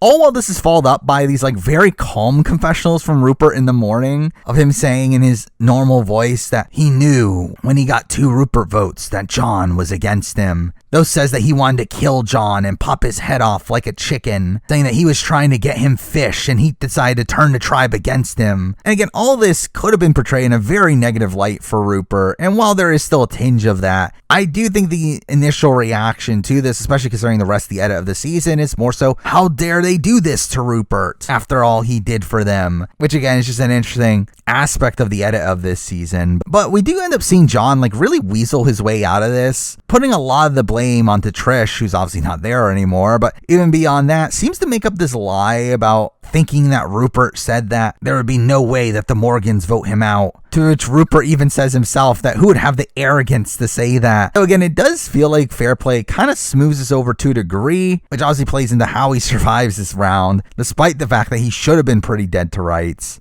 But either way, it does feel like this still severs the trust between John and Rupert that never truly recovers after this. But after this, we do get another fight between John and Sean, because that needs to happen. Though obviously this is in a situation where both of them are on the bottom now, and this one also gets pretty aggressive as well, where they're literally in each other's faces here, with John clearly trying to get Sean to fight him, which was very questionable. Where again, this seems like an instance where John was essentially trying to get Sean expelled from the game, probably due to the fact that he knew himself that he was in a lot of danger if they did go to tribal. But this is followed by some pretty solid content for Sandra, talking about letting them duel it out, and she says a line reminiscent to what she is known for in a modern day, saying as long as it's not Sandra, she's happy. But anyway, we then get some content on Morgan, though really none of it is that important. I mean, it really is just Rhino sucking at catching fish, and really the rest of it is just foreshadowing for future events, with Austin talking about struggling and talking about quitting once again, all while Savage talks about they would have perished if Skinny Ryan or Lil were still there, which I wonder if that'll be relevant. So we then get to the immunity challenge, which is where we get the reveal of a new twist, where Jeff says your past has come back to haunt you, leading to all of the eliminated players so far returning to the game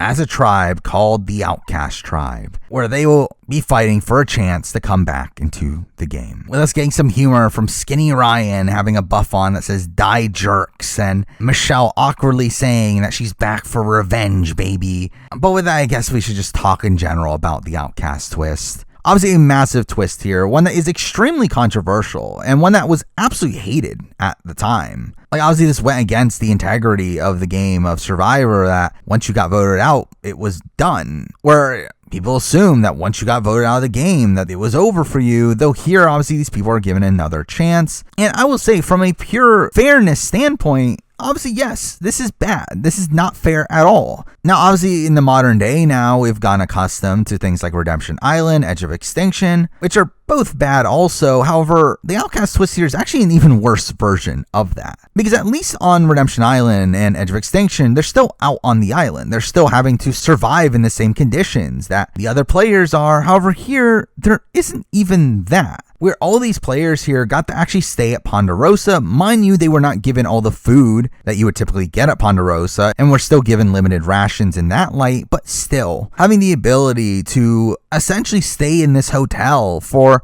days leading up to your chance to return to the game is obviously inherently unfair, not just from a basic survival standpoint, but also from the fact that you're going to be well nourished for the opportunity to come back into the game. And also concerning the fact that they are also given immunity once they get back into the game, and obviously the eventual opportunity of 2 people coming back into the game. Like, this is a very clear unfair advantage in most aspects, though it also makes for great TV, which I know people complain about, also an aspect of fairness here, and the fact that they weren't told about this beforehand. Though again, I feel like the overall shock factor of this reveal was kind of worth it, where again, just this moment here is a really iconic moment, seeing the other players' reactions, the fact that these players might be coming back into the game. But even beyond that, the Outcast twist here has a major impact on how the game plays out, where really the entire merge phase of the game is completely dictated by the fact of this Outcast twist. And considering, again, this is one of the most popular seasons of all time, I think for people that say that they hate the Outcast twist, especially when it comes from a TV standpoint, and look at that as a knock against this season, are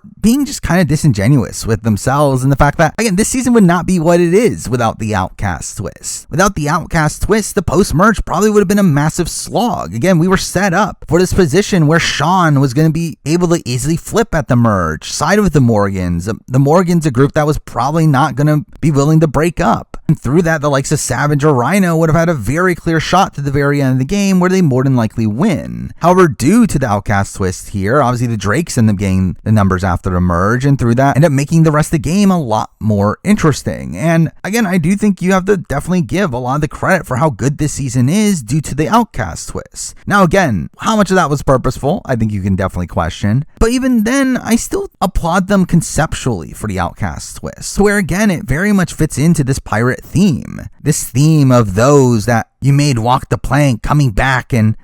for revenge. And all this is just, again, a really nice touch here. Again, like, I overall think that the Outcast twist, despite how bad it is from a pure game standpoint, and the fact that, again, it does feel extremely unfair to the players involved, I do think it made for fantastic TV and really ends up being a major aspect of why this season is as good as it is. Though, again, there never really should have been any doubt that the Outcasts were going to return to the game here, though, as, again, it ends up being an extremely physical challenge to determine the outcome of this comp, where we do get some weird rulings in all this, to where essentially this challenge will be 3 tribes going against each other. The first time that happens in Survivor history, though really the entire results end up being based around where the Outcasts land. It's where if they win the challenge, as we do see, then both of the other tribes will have to go to tribal, to where they will vote someone off, and an Outcast member will replace that voted off player, meaning that 2 people will return to the game. However, there were opportunities where if one of the other tribes ended up beating the Outcasts, then only the losing tribe will go to the tribal, to where only one of the Outcasts will return to the game. However, another situation is if the Outcasts simply lost the challenge to both of the other tribes, to where nobody would return to the game. And again, all this is really interesting that they left this format this open, though at the same time, obviously, I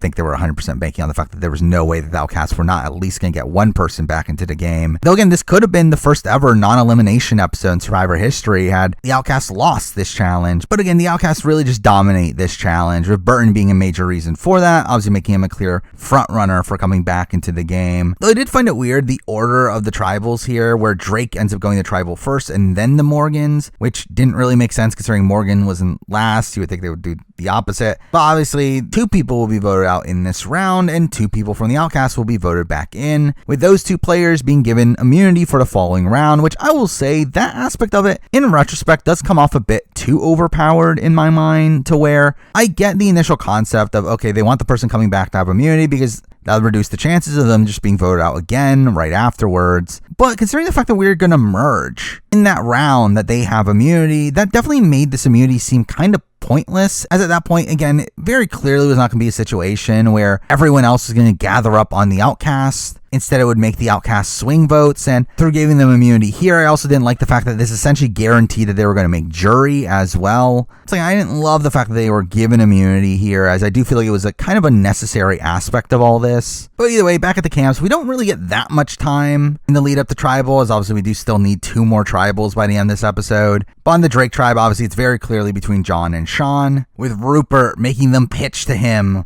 on why they should stay, which again just felt like them having to play up to his ego. But again, not that shocking of a vote here, where we do see Sean eventually vote out in a 4-1 vote, as obviously at this point it was very clear that Sean was probably going to flip if they got to the merge. Though we do get a very notable voting confessional from John, where he ends up just saying fuck you as he votes for Sean, which was extremely humorous. But then we get to the Morgan tribe, where they end up getting a bit more content, particularly around Savage, who is extremely pissed off at the Outcast twist, which is all extremely humorous considering he's probably the one that gets the most screwed over by it. But he keeps on saying that these misfits have no right to be here, talking about voting them out immediately until he has to be reminded of the fact that they're immune for the next tribal, talking about Skinny Ryan has no business being here, and that Lil would not help out in challenges. And again, this is all kind of a humorous rant, one that T kind of points out exactly what's happening here, and that Savage is clearly upset at this, as he's probably the one that is the most affected by this game-wise. As at this point, again, like the Morgans probably thought that they had the game won, with Sean very clearly flipping to their side. And this obviously just messes things up. But it is following this where we do get Austin telling the rest of the tribe that he's not ready to give it 100%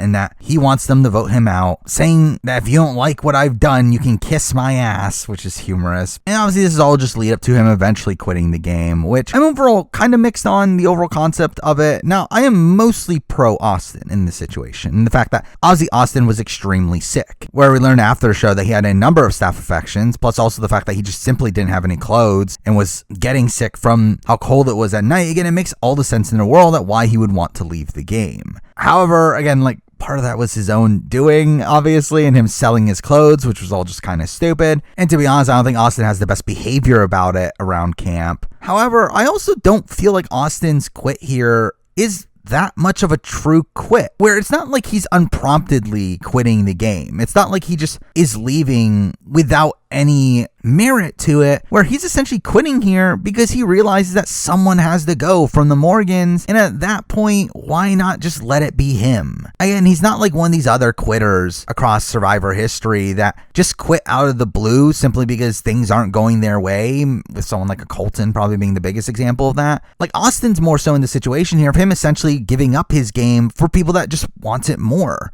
Him realizing that someone like a Dara in particular, who probably would have gone home here had he not quit, that she wants to be there more than him, and she quote unquote deserves this spot more than him. And it is this aspect of it that I've always never been really that bothered by the fact that Austin ends up quitting here. But obviously at the time we had never had someone fully quit the game, and because that this is made into a much bigger deal than what I think it actually warrants. As again, they obviously try to make an example of him, try to tell future players that if you quit the game, this is how we're going to treat you. You're going to get a bad edit. You're going to be looked at as pathetic from the rest of the audience. And obviously from production standpoint, it fully makes sense. Obviously they don't want to cast people that are going to end up quitting the game. But I do feel like the overall treatment of Austin ends up being a bit harsh here. As again, we do end up going to Tribal, where as they go to Tribal, it starts pouring rain, which kind of adds more reason to Austin quitting here. But right away, we do get talk about Austin wanting to quit, with Austin saying that his body is done and he's more of a liability than an asset. To which Jeff then goes on to scold him to a degree. I will say, like, this is a pretty notable moment in Survivor history for how much of a dick Jeff is to Austin, though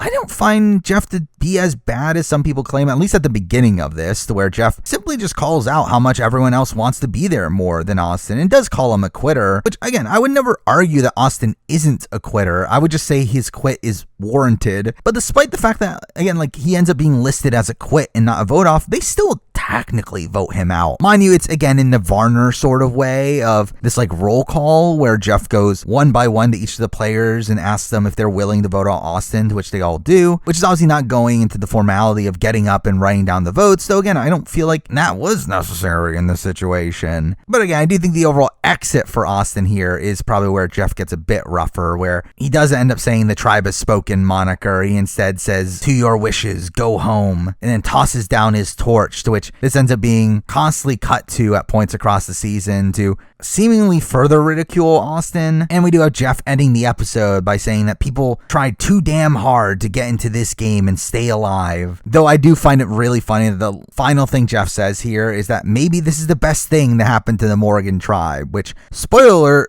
it definitely isn't. But again, obviously a really notable exit from the game here from Austin. But obviously before continuing on, let's talk about the two booted players here. Let's start off with Sean, who I think is kind of not talked about that much as one of these like all-time screwed over players in Survivor history, to where, again, he was so close to making the merge in a situation where he would have flipped over to the Morgans. And while, again, I don't think the Morgans were ever going to split, and I do think he would have had a tough road at that point, he still would have easily sailed to probably final 6 at the point that he makes the merge. Yet the fact that the Outcast twist happens here and causes him to be booted early is obviously just extremely bad luck for Sean here. So really, Sean never came off as the greatest player here. He was one that was for sure self-interested, but also just kind of a dick around camp. I mean, someone that would pick fights with people, someone that seemed to isolate the people around him, and overall just seemed to be a kind of bad player here. But again, seemed to be willing to flip on deals whenever he had to, though a lot of that felt very reactionary instead of very proactive, where I don't feel like he really actively does anything really at all throughout a lot of this game. Though again, he did make for some good TV at points, particularly with his fights with John. But let's move on to Austin, who, again, like, was not the most likable presence on the show. Obviously, he was edited to be an unlikable presence, but even beyond that, does genuinely just say some pretty dickish things to people and just has this really bad attitude on his time on the island. But again, like, I do still feel like his quit makes sense here. Again, like, I don't think it's crazy that a guy wants to quit the game when he has no clothes and is getting staph infections. I mean, while again, he could have handled his overall perception a bit better, I do feel like his quit here feels warranted. And because I've always had a bit of sympathy for Austin and how he's portrayed on the show, especially considering the fact that, again, I don't think he quits unless it's in a situation where one of his friends are going home. But obviously, again, he's just used as an example on the show, very clearly being portrayed in an overtly negative light in a way to kind of tell future players to don't be like Austin, which kind of sucks that that's his overall legacy, though really considering his sour personality, I don't think he ever would have come off as particularly likable anyway. But with that, let's move on to episode 8, where this starts off with the Outcast Tribal, where now the Outcasts go to Tribal, to where they will later vote 2 people back into the game, wherein we do see them getting to plead their cases, and we get a lot of talk about how this is the first time a tribe is excited to go to Tribal, which is not necessarily the case. We literally just saw the entire Drake tribe throw immunity, but whatever. But through this, we do get a lot of talk about making sure that an outcast will go on to win the game, and Burton makes this promise to never lie to an outcast, which he doesn't follow through with. But really, in general, well, again, the Outcast definitely came into the game with a lot of pros, particularly in the fact that they were safe for that first round. They were put in the center of the game in between these 2 warring factions. They also came into the game with a massive disadvantage as well, in the fact that essentially there was no way that an outcast person was going to win the game unless they got to the end together. Or the players out there simply did not respect the fact that players were able to come back into the game and were envious of these outcast players. For the only way that I think an outcast wins is if they're 2 people in the final 2, which makes the entire notion of Burton not living up to his promise even more ridiculous. But anyway, we get to the voting, where each player will vote for 2 people to be brought back in, to where obviously the top 2 vote getters will re-enter the game, to which we get a pretty crazy vote here. It ends up being a 3-3 to 2 to 2 to 1 to 1 vote, where we see the likes of Ryan and Lil vote for each other. We see obviously Burton getting some votes due to his challenge performance. We randomly get to see some interpersonal connections that we didn't even get to see on the island, like Michelle voting for Nicole. But obviously the 2 people that get 3 votes here ends up being Burton and Lil, with Lil yelling out in this moment that I am a nice person, which is extremely humorous considering the rumors around why she got voted back in. Now, I will say, I don't know if I fully believe these rumors. However, obviously the rumor about Lil is the fact that she was voted in, not because people liked her, but because people didn't want to spend the Ponderosa trip with her. And while this is a common assumption, I don't know if I fully believe it, as if you look at the votes that Lil got, it doesn't fully make sense, where, again, she was getting Ryan's vote legitimately no matter what. Trish is a person that didn't even get to spend time with any of these players, as she had just entered Ponderosa, and supposedly she had a close relationship with Lil, to where I think that was a genuine vote as well. So really that just means Nicole being the only other vote, which I can see that. I could see Nicole being annoyed with Lil, but also Nicole was close to Lil during their first few days on the Morgan tribe. So again, I don't fully buy into this notion that Lil was voted back into the game just so that she wouldn't be on the Ponderosa trip, as I do feel like if that was the case, then someone like Michelle would have been voting for her, but that simply doesn't happen. So again, I don't know if I fully believe this story, but again, that is a common assumption that is out there. Anyway, the players have to relight their fires and end up doing a draw for which tribe they go to, which is entirely pointless as they end up merging anyway. But Lil ends up surprisingly going back to Morgan, while Burton ends up going back to Drake, to which they end up getting 2 radically different reactions from their tribes. Where on Drake, we do see Sandra being worried about Burton returning, but once he does end up doing a pretty good job at reintegrating within the tribe, to which I will say,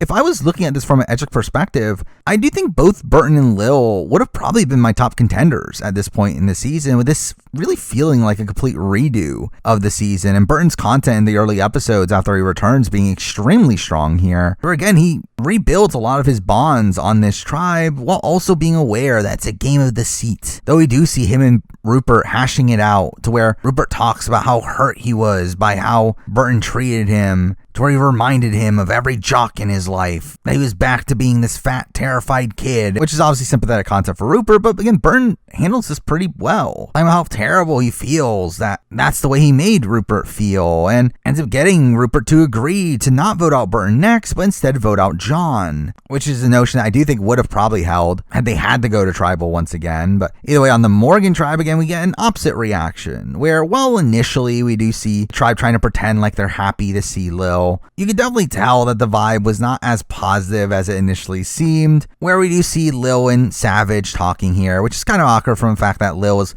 already upset at Savage for not having told her that she was getting voted out on the night she went home. But Savage is again kind of openly not happy that she's there. And while again he tries to fake it, he just doesn't do it particularly well. Talking about how she's safe anyway due to the twist. And again, it really just feels like Savage just moping around how much this twist screwed him over in the game. With him talking about how angry he is that Lil is even here. But again, this is followed up by pretty decent content from Lil. They're talking about how the tribe needs help. But what do you know? We follow this up with more content about how much Morgan sucks and how their camp life is terrible. And Lil again gets positive content here and her doing work around camp and fixing things up. All for us to lead into the challenge where we have Savage saying that no one is expecting a merge today, only for them to merge. To which they end up getting black buffs here, I believe the first time in Survivor history, even though now that color is extremely monotonous. Though also we end up having the tribe being named Balboa after Rupert Snake, because I mean most things on the season revolve around Rupert. But also we get to see the immunity necklace, that being a sword, which is just kind of cool. Again, really playing into the pirate theme. And we also get a first immunity challenge that is based on a pirate punishment of them having to do these laps, going underwater under this deck, which is an extremely physical challenge. And we do see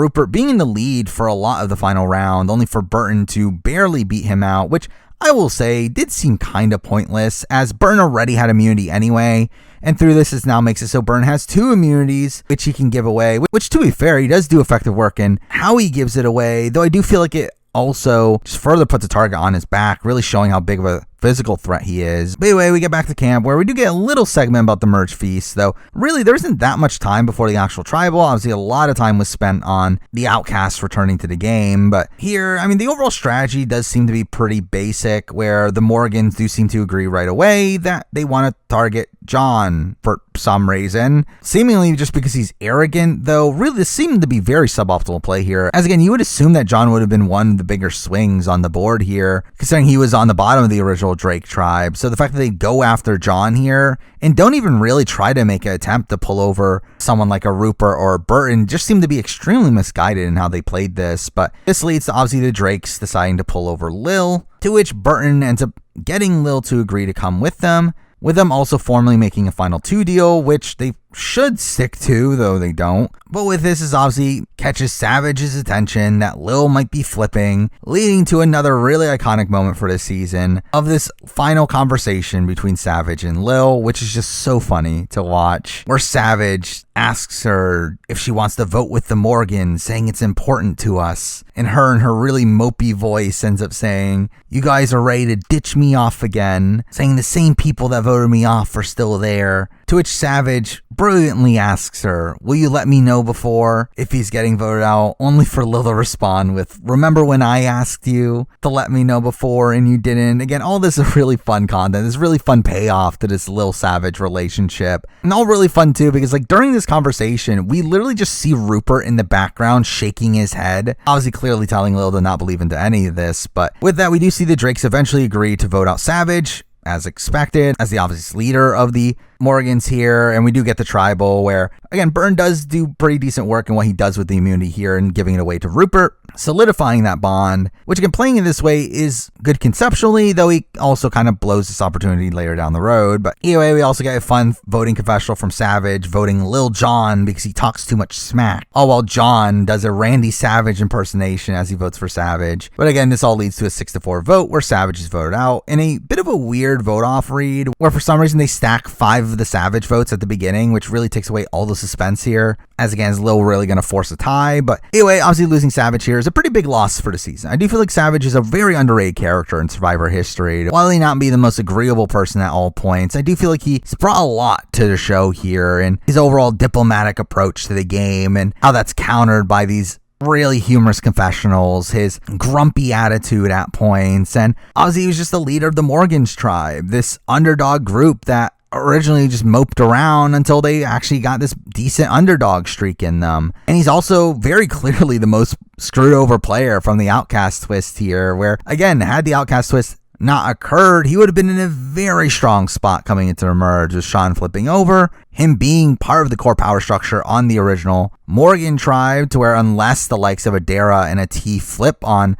Rhino and Savage, which to be fair isn't out of the realm of possibility, but it still would have put Savage and Rhino in a very strong spot to make it to the end together, to which Savage would have obviously had a lot of potential win equity there. So I do think Savage gets massively screwed over here, to the point where I was extremely happy to see him get another shot on Cambodia, to where you could tell that this really just haunted him moving forward, where you would listen to interviews from him in between the ending of this season in Cambodia, and he would always constantly talk about how bothered he was that he got screwed over by the Outcast twist. So for him to eventually return, 12 years later, was a nice moment for Savage there, and also takes away a lot of the sting of how unfair this was for him here. But now for episode 9, which obviously starts with the reaction to the Savage vote, with Lil being proud of herself for standing up for herself, only for us to be followed up with Rhino talking about how upset he is at her flipping, which seems to counteract that. And really just as a whole, from this point forward, Lil ends up being this really wishy-washy figure on the show, one that is constantly shown struggling with her emotions, which obviously plays a major factor in how little respect she had from the rest of the players. But here we do start to see her relationship with Rupert, who again does some decent work, at least in this episode, of working on Lil, telling her that she stood up to the lion and Savage, and really feeds into her ego here. But this all really ends up being the start of the downfall of Rupert, where we do see Burn and Rhino proceed to have a conversation about how Rupert is clearly the biggest threat left on the board, and Rhino talks about getting the Morgans and working with Burton and Lil to flip the game, which obviously doesn't end up happening in this episode, though this obviously does set up the eventual Rupert boot here, but also ends up seeming like a plan that almost came together even in this round. Where this is where we do see the relationship between Burton and John, with them really forming this power duo that really runs the first half of the merge phase of the game here, being this really solidified final two, one that ends up overtaking Burton's final two with Lil, which ends up causing some major issues down the road, but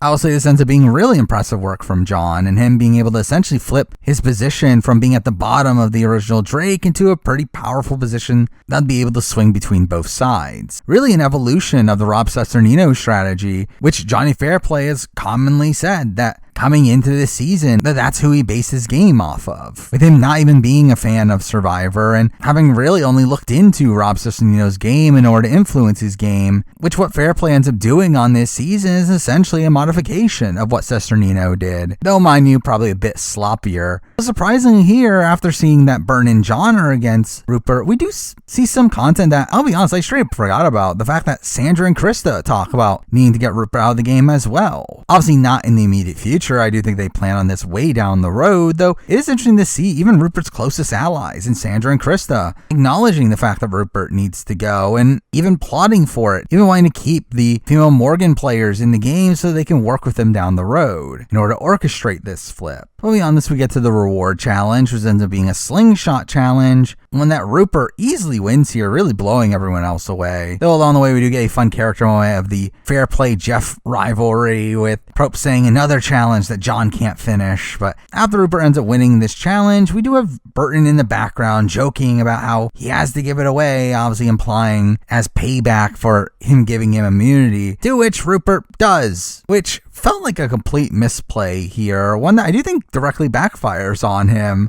in the fact that obviously Burton isn't as loyal to him as he thinks, but this also allows Burton to pick Lil as the person that he goes on the reward with, which ends up solidifying their bond and really allows Burton to get Lil to flip on Rupert down the road. So again, a pretty misguided play here, one that again feels largely unnecessary. I mean, he could have just taken Burton on the reward and spent time with Burton instead of just giving Burton the entire reward. But anyway, the reward itself ends up being one where, again, Burton is able to convince Lil to take Rupert out, to which Lil ends up saying, "Don't make me out to be a bitch." And it really shows you Lil's overall mentality in the game, the fact that she was so hung up on her public image here. And to be fair, again, like, she is wearing a Boy Scout uniform, which I do think plays a major factor into her overall psyche, in that she feels like she's representing for the Boy Scouts. But yeah, I feel like this is another aspect of her that really gets on people's nerves on this season. But this is also where we do see the final 3 deal between Burton, Lil, and John finally take effect. This deal that very nearly runs the game. This group that could have easily played the middle here, with them obviously swinging from the Drakes to take out Rupert and essentially swing back and forth for a few rounds until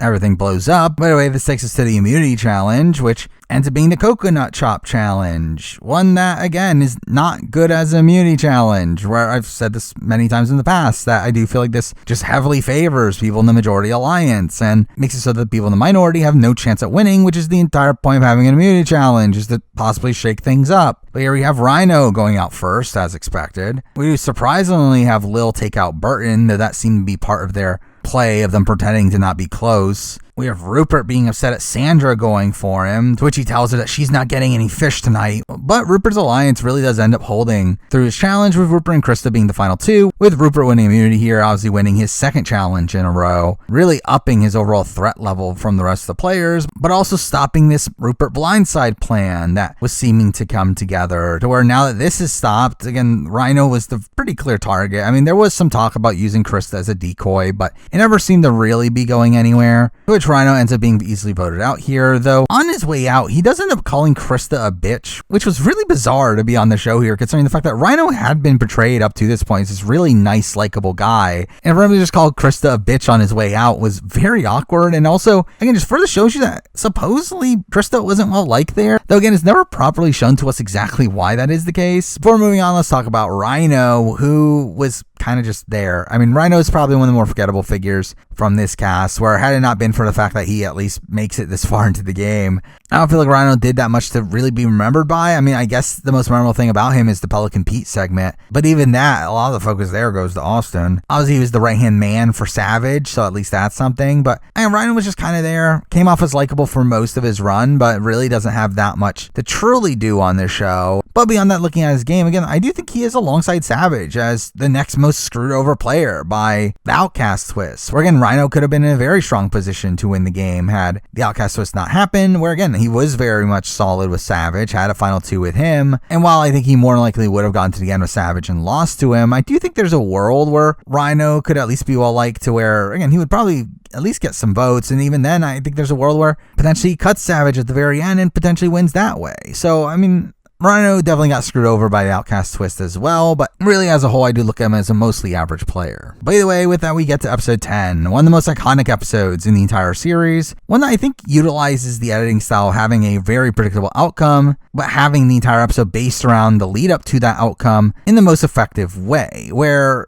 again, Rupert obviously ends up going home by the end of this episode, and it's not really that big of a shock based on how the rest of the episode is portrayed. However, the storytelling of this entire episode is just really brilliant, really giving us this tragic downfall for Rupert as a character, and we do start off right away with Rupert content, with him struggling to sleep in the middle of the night, talking about how he misses his family, and talks about his dreams of becoming the best survivor there's ever been, talks about his need to guide everything that happens on the island, and he's not settling for anything but first. Again, really giving you this major insight onto Rupert's psyche here, which obviously makes it all that tragic that he ends up going home by the end of the episode. And immediately after this, we immediately get the setup to his eventual boot, where Burton and John are talking about their plans, where they instantly talk about picking up D and T and blindsiding Rupert, to which we even see while Rupert's going hunting for a shark that he ends up failing to catch, that we do see John and Burton get the girls together and get them agree to this plan, adding to this tragedy of Rupert here, the fact that the thing that he's most known for here in catching fish is what leads to his eventual vote off. Though before the reward challenge, we do end up seeing Burton trying to placate Rupert here, telling Rupert that if he wins the reward, he's going to give it to Rupert as payback for the previous reward, and what do you know? We get a reward challenge that Burton ends up winning. Mind you, he does win it with Lil, as this was one that was run in pairs, this obstacle course on top of the ship, which is a pretty notable challenge to me. But what Burton ends up doing with the reward here ends up being extremely strange, to where, again, he did promise it to Rupert. However, he decides at this point that he doesn't want to give it to Rupert, as that would make him stronger for the immunity challenge. However, he still decides to give up his reward, but not to Rupert, but to Fair Play, which just really feels like a misplay to me, and the fact that this just makes it even more obvious, the fact that you're not working with Rupert, where I think it would have been a lot better had he just not given up the reward at all, where in that case at least he can say that, okay, I wanted the reward for myself, but the fact that he is still giving up the reward but giving it up to Fair Play, again, makes it very clear that he's working with Fair Play more than he's working with Rupert. And just alerting Rupert to the fact that Burton could eventually flip on him. By the way, we follow this up with Rupert clearly being pissed at what just happened. So we get this notable line of him just chopping this coconut, saying it stinks of rot and death. Though we do end up having Lil apologizing to Rupert here, though she ends up crying here over being looked at as a bitch, to which John finally says thank God, which ends up making her cry even more, again just fully showing you how much of an emotional wreck Lil was in the game here. But with this, we do end up seeing John and Burton solidify their final 2 deal. But as they're doing this, we see Sandra watching them from the bushes, seeing them talk about taking out Rupert, again being this kind of staple moment for Sandra, and her doing this multiple times across this season of listening in to other people's conversations and eventually using that information against them. I have a proto version of the spy shack we obviously later see with Tony, but interestingly, Sandra ends up not fully understanding the context of this conversation though, where she ends up going back to Rupert and telling Rupert what she heard in the fact that Burton and John are trying to flip over Lil. However, they seem to assume that this is for Endgame, that this is once they get to just the Drakes, when clearly this is actually for now. And through that, they don't really worry about it, as Rupert's confident that he can flip over Lil when the time comes, though, again, obviously they just didn't realize this is actually an immediate issue, especially when we see them go on the reward and Lil and John agree to that final 3 deal that was proposed and also agree on voting out Rupert, to which when they get back to camp, Lil ends up lying to Rupert, to which she ends up fully believing him. Despite the fact that Rupert actually promises her a final 2 deal here, which, again, she obviously would have lost to Rupert at the very end, though does make this overall flip against Rupert an even worse play from Lil, though I will say it's also not a great play from Burton either, where overall, this move, the blindside Rupert, despite it being a big move here, one that really does dictate how the rest of the season plays out, I don't think it's actually a good move for most of the people involved. Obviously, it's a good move for the Morgans, who are simply on the bottom, and I would say it's probably a good move for fair play, considering how clearly on the bottom John was on the pecking order on the original Drake tribe, and also how this allows John to move a lot more freely after this. Though I do think, again, for Lil, she's taking out one of her closest allies, someone that's willing to take her to final 2, someone that she has a really strong bond with, and one that is going to take it very personally when he does betray her. While for Burton, he's getting rid of a massive shield for him, where after Rupert ends up being voted out, Burton is very clearly the biggest physical threat on the tribe, and through that becomes a very glaring target. So yeah, while it's impressive to see them be willing to make this move against Rupert, I do think it is kind of misguided. But anyway, we get to the immunity challenge, which ends up being a weird game of darts that involves these like social strategy aspects of you having to go after other players, and Rupert unsurprisingly ends up being pretty good at this, but Burton ends up targeting Rupert here, and Sandra even accidentally ends up taking out Rupert from the game, which again adds to this tragic nature of his downfall. But Burton ends up winning immunity here, with Rupert just being pissed at how his own team took him out. But really, again, at this point, there's no real doubt that Rupert is going to go home. The edit doesn't really even try to hide the fact that Rupert is going to go home, but I do think it adds the overall tragedy of Rupert's boot here, and how we really see John gloating over how Rupert's going to go home, which is followed by a shot of a snake eating a lizard whole, which is very graphic, though obviously supposed to be this mirroring of what's happening to Rupert here. And we do see Rupert trying to convince Lil back onto his side, to which we do get a confessional from Lil, talking about how she wants to keep Rupert as she loves that man. And Rupert does come into Tribal here fully expecting that it's going to be a 4v4. He thinks he has Lil on his side, and he thinks it's going to be a tie, to which he says to Sandra, to which Sandra responds by saying she doesn't think that's happening, which makes you question, what does she think is happening? And really, Sandra's overall gameplay of this round has always been the most complexing part of her Pearl Islands game to me, to where it seems like in her mind, she was under the assumption that Burton and John were not flipping yet. And through that, thought her vote really didn't matter here, as we do see her eventually vote for John for no reason, seemingly just because she's annoyed at him, which is really suboptimal play there. Is again, like, under Rupert's plan, like, he thought it was going to be a 4v4. He needed Sandra's vote, and by Sandra not voting that way, it would have sent Rupert home anyway. Now, obviously, it didn't matter anyway, as Lil wasn't on their side, but again, from her point of view, she should have assumed that it was going to be a 4v4, and that this vote on John really just messes everything up. And on paper, you can argue that, okay, she knew Rupert was going to go home, and she intentionally voted for John to throw her vote away, but that makes no sense either considering how upset she is at Rupert's blind side. So again, I don't really know what Sandra even thought was going on here, but she does end up having some fun content at Tribal where again, she's clearly upset at John, talking about how he's getting a free ride and says that she hasn't seen him wash a dish or even clean a fish. But obviously Rupert does get voted out here. John in his confessional saying to be the man, you gotta beat the man. And we get this massive blindside here with, again, Sandra herself being shocked. And Rupert even saying as he leaves that he can't believe that. And all this is, again, this tragic downfall for Rupert, but one that is so glorious to watch. But not in the same way that obviously someone like a Chris Noble gets taken out or a Roger Sexton or some of these other more unlikable figures. Rupert's is more so in the fact that he is essentially the hero of this story. He is the main character of the season up to this point, and seeing this entire episode being dedicated to highlighting his downfall in this round ends up being a really satisfying way to take Rupert out of the game here. And this is all followed up by one of my favorite scenes in Survivor history, that being Rupert's final words, which are just so funny to me, where in typical Rupert fashion, he really hams this up with this really mopey Rupert saying it's insane how much I needed this. This could have made my life a lot better. I always get hurt trusting people. I want so badly to be accepted. I never get that acceptance back. I don't fit. And then wraps this all up with the most hilarious line in my mind of so much for my dreams. Again, this is just a hilarious segment to me. Again, to me, such a great capper for Rupert's story, and that he gives this monologue here as if this is a life or death situation, and that because he got voted out of Survivor, he's doomed to never be accepted and the rest of his life doesn't matter, and all this is just super funny to me. But with that, we do lose Rupert, who is obviously just one of the most iconic Survivor characters of all time. I mean, his run on Pearl Islands is one of my favorite individual seasons for any player ever. Again, it is just so much fun watching Rupert across this season, where he just has so many iconic moments, with him fully fitting into the theme of the season, him having these fun confessionals, having this, again, faulty game view, but one that does make him, again, really fun to watch and makes his overall downfall even that more tragic. And again, I think he's an interesting character even further analyzed from a real life point of view when you try to look past the edit and look at how he was actually perceived on the island, and looking at the moments like him yelling, "Who the hell voted for me?" and being pissed at Sean for losing the spear. It's moments like that really make Rupert this even more interesting character to watch in my mind. And also with all the nostalgia I have for Rupert from back when I was a kid, again, I never find his run on this season to get old. I find it to be extremely entertaining every time I see it.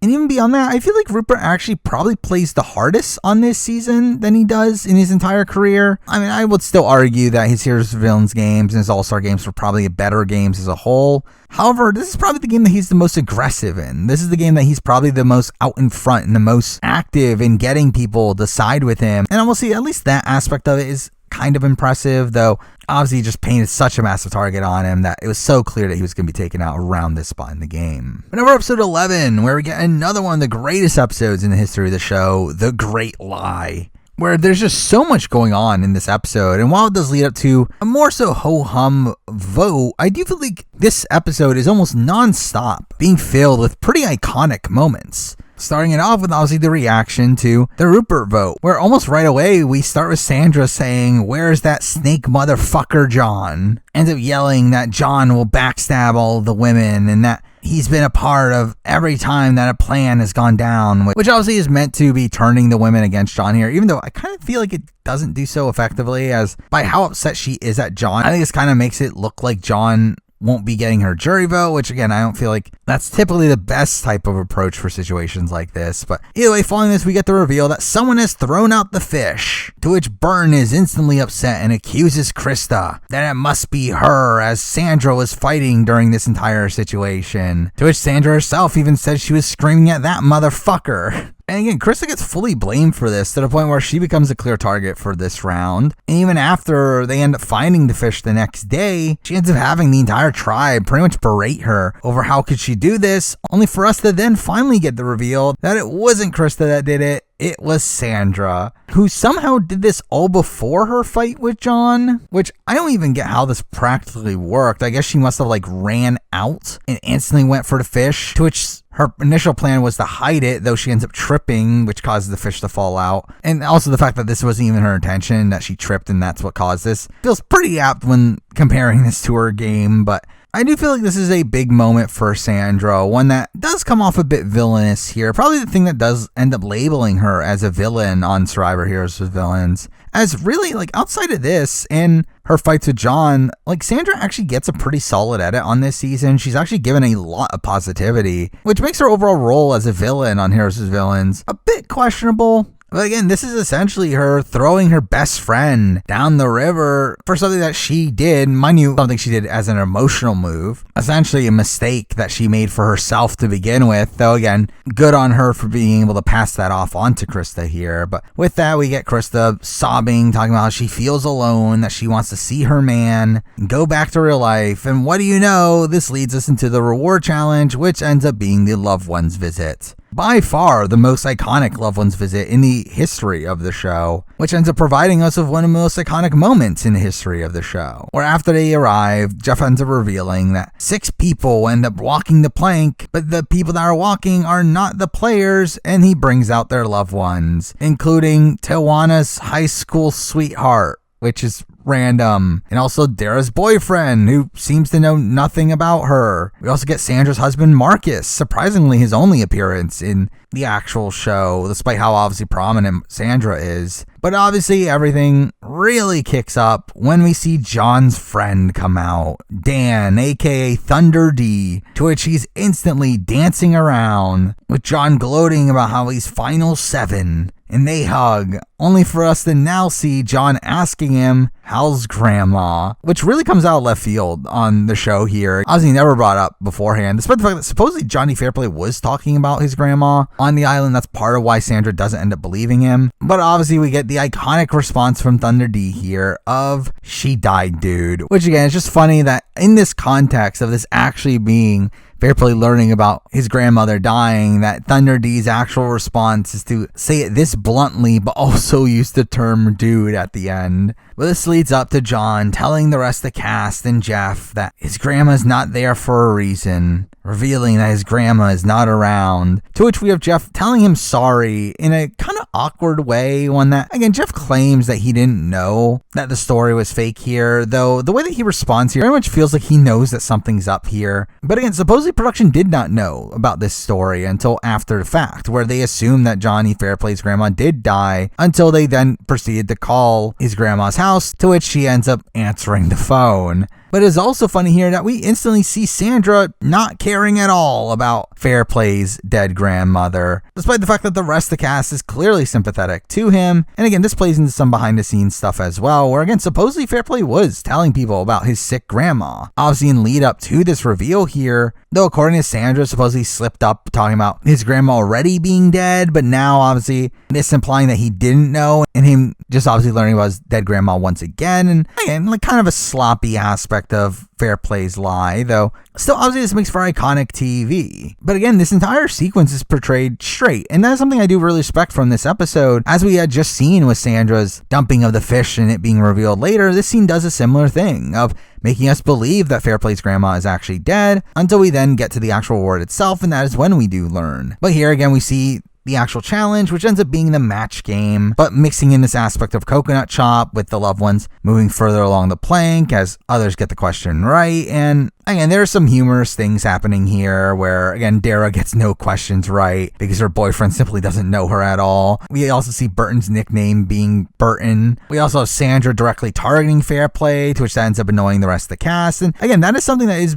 obviously initially impressive about this, is the fact that this lie ends up really booming Fairplay's ability to win this challenge here, with the entire tribe outside Sandra essentially giving up their loved ones here to give it to Fairplay. But either way, Fairplay ends up winning the reward here, to which him and Thunder D are able to spend the night back at their camp, all while the remaining players are sent to a separate beach. Being the first time we ever see this on the show, which is obviously a common trend in modern Survivor, though we don't really get much from the other players on this other beach, as there really doesn't seem to be much going on, though we do get to hear from both Burton and Lil, who talk about them needing to have given up that reward for John, for him to learn about his grandma and give him time to grieve, which leads us to the actual reveal, where we then see the reward itself, where John and Thunder D are applauding themselves for their performance, with John revealing that his grandma is at home right now watching Jerry Springer, saying that you should take every advantage that's possible, and if you don't, you're a fool, and him openly gloating about how he's pretty much guaranteed Final 2 now and hasn't come anywhere close to getting voted out, saying that this might go down as the dirtiest thing done in the game. And straight up, again, it very much was looked that way. Again, like Ozzy, this made Johnny Fairplay this household name, this notorious villain that was willing to lie about the death of his grandma, which really ends up propelling Johnny Fairplay as this legendary figure in Survivor history, though also one that I personally don't think this is a big deal. Again, it's more so funny than anything to me, the fact that this is this plot that he created from even before the season of utilizing this to gain sympathy with the rest of the tribe, but also it's a very impressive game move. Now, I think at the end of the day, it doesn't really have major dividends, but again, I think conceptually it works out pretty effectively, where through the usage of this lie here and the death of his grandma, he's able to now use his grandma to obviously gain sympathy with the rest of the tribe, but also to give him something to swear on, to make his lies even more believable moving forward, as we do end up having a lot of moments moving forward to where he does swear on his dead grandma, which again is very forward-thinking play there, and it's something I will give Fairplay a lot of kudos for, along with the fact that obviously they clearly hammed this up for the show, to which Fairplay obviously knew exactly what he was doing in this situation and really got a lot out of it. But anyway, we do eventually get to the immunity challenge, which ends up being another pretty iconic moment here, where the actual challenge itself ends up being a word scramble, a challenge created by a kid that wouldn't have been that hard to make as a challenge. I mean, this seemed like a very basic idea, but also it seemed to be a complete disaster from a production standpoint, where Jeff just seemed to have a lot of trouble ruling this comp, and we do see a lot of DQs right off the bat, from Krista to T to John, to which John's in particular is pretty funny to me, considering Jeff just like instantly looks at his board and turns him down, like barely even checking it. But either way, we do see Burton winning immunity, which seems to be something that could have saved him here, with Burton being set up as a target now. Though, as they walk off, we have Jeff calling them back, to which Jeff reveals that he made a mistake with liaison being spelled incorrectly, and through that, Burton's immunity is taken away, and now they'll run a runoff between the 3 players that were not eliminated, to which Dara ends up winning immunity that way. Again, a really strange moment in Survivor history, one where we openly see production making a mistake and having to run the challenge again to fix that. Something that I'm surprised is even made air. I mean, like, obviously the setup, how Dara wins, you kind of have to, as it would be pretty difficult to edit around that. Also, it's like, I mean, they could have just let Burton get away with this. It's not like anyone would have actually found out. And to be fair, it probably doesn't change the result anyway. But again, this is a pretty notable moment of them having to run a challenge back to them, declaring the incorrect winner. But moving forward, again, most of the strategy here ends up being revolving around Burton being the target, with Sandra once again listening in on John and Burton's conversation in the middle of the night, to which she ends up bringing T into it, which again ends up being pretty solid work here. Some of the most impressive active work that Sandra does in the game here, and her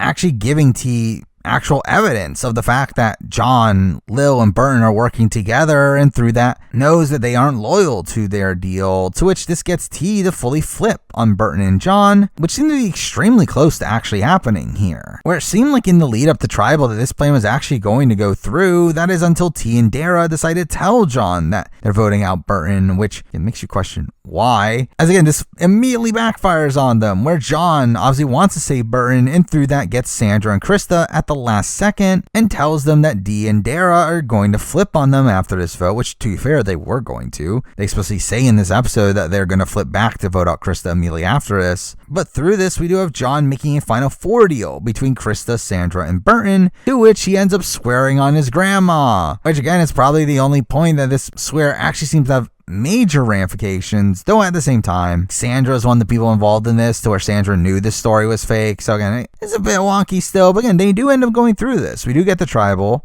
where I will say we do get some pretty impressive talk from the players themselves about how they're playing the game, with Burton talking about how you don't need to like somebody to have an alliance with them, which shows how the game has evolved at this point. Though at the same time, we do have Jeff asking Fairplay if he's willing to betray anyone in the game, and Fairplay responds by saying, "A few days ago I would have, but not anymore," which I can't tell if this is actually a lie or not. I'm assuming it's not, as I do feel like he's probably implying Burton at this point. But still, a very strange line from Johnny Fairplay in the episode here. But we get to the vote where D and T end up voting for Burton. However, again, John had convinced Sandra and Krista to flip their votes to where Tawana ends up being voted out here, with it even being Tawana's birthday, which is kind of humorous. But again, losing Tawana here is definitely a bit of an underwhelming outcome to the episode, where it is this pretty massive episode. Again, we have Sandra dumping out the fish. We have the dead grandma lie. We have the incorrect winner being declared at the immunity challenge. We have this last second flip. But again, for all that to lead up to Tawana being voted out, just again, isn't as big of a vote out as you would expect. But again, doesn't stop this episode from being a really great one. And with that, let's talk about Tawana, who again was largely there for a lot of the season. I do feel like she's another one that, especially in the modern day, isn't super memorable. But I do feel like she's a pretty interesting player here, one seemingly somewhat aware in the game, where again, she does talk at points about knowing that Savage is out in front and is able to realize why he's making the decisions he's making. She obviously is part of the eventual Rupert plan and almost orchestrates this blindside on Burton. But again, she does have some sloppy play. Obviously, her telling John that she's going to vote out Burton is very bad. Her seeming to get on people's nerves at points is also pretty bad. And really, at the end of the day, I don't know how much she was really respected in the game, especially from people outside of the original Morgan tribe. But I do think Tawana is a competent enough player here, one that does come off as one of the more normal people on this cast, but still came off as an affable enough figure here. Next up, moving on to episode 12, where right away we get regret from the previous vote, where Krista is upset at the last second decision to vote out T, and are now worried that John and Burton aren't going to stick to their Final Four deal, which, I mean, obviously not. But this does lead to a reward challenge, one that is a bit of a strange challenge, and this being the first time in Survivor history where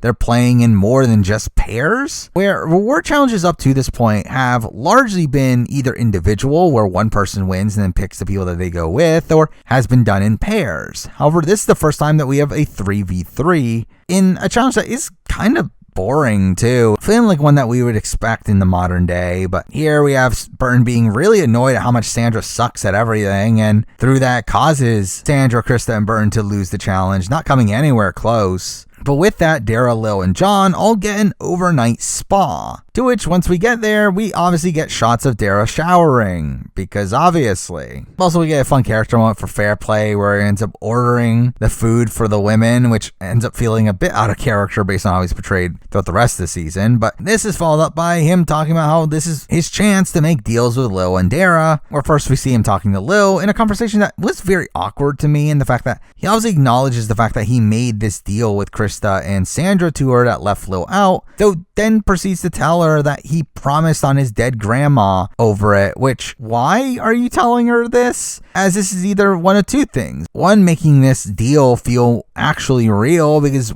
you actually promised on your dead grandma, or it's also potentially showing that you're swearing your dead grandma doesn't mean anything. Well, here he also says that her last wish was for him to win the game. And again, I do feel like this was essentially him putting it on a bit too hard. But we then see a conversation between him and Dara, one that leads to him making a final 2 deal with her, to which for some reason she believes, and has a humorous confessional saying that he's a snake and lies, but he tells the truth too. Which again, is just kind of a dumb quote, but also really just shows you how someone like Fairplay can actually get this amount of leverage in the game. But at the same time here, we do see Burton, Krista, and Sandra back at camp, to which Burton ends up playing this really terribly. And I will say this is a really terrible episode for Burton, one that does make me question my overall opinions on Burton's ability as a player, as I came into this rewatch being very high on Burton, thinking of him as one that again got kind of unlucky his first boot, and then while his boot round itself is very bad, I always thought of him as a very competent player. But looking at what he does here, this is just terrible, where Krista and Sandra end up approaching him talking about their deal, and Burton just openly doesn't commit to anything here, talking about how he hasn't talked to John yet and doesn't want to commit to anything as it pissed him off for the jury, which again, it's like, who cares? I mean, like, straight up, Burton, you're not winning the jury anyway. The jury is very anti-Outcast, and through that, his only winning scenario is going against Lil, something he's not even trying to do at this point. So again, him caring so much about the jury is just kind of funny, but also it's like showing that John is kind of the strategic mind of the two.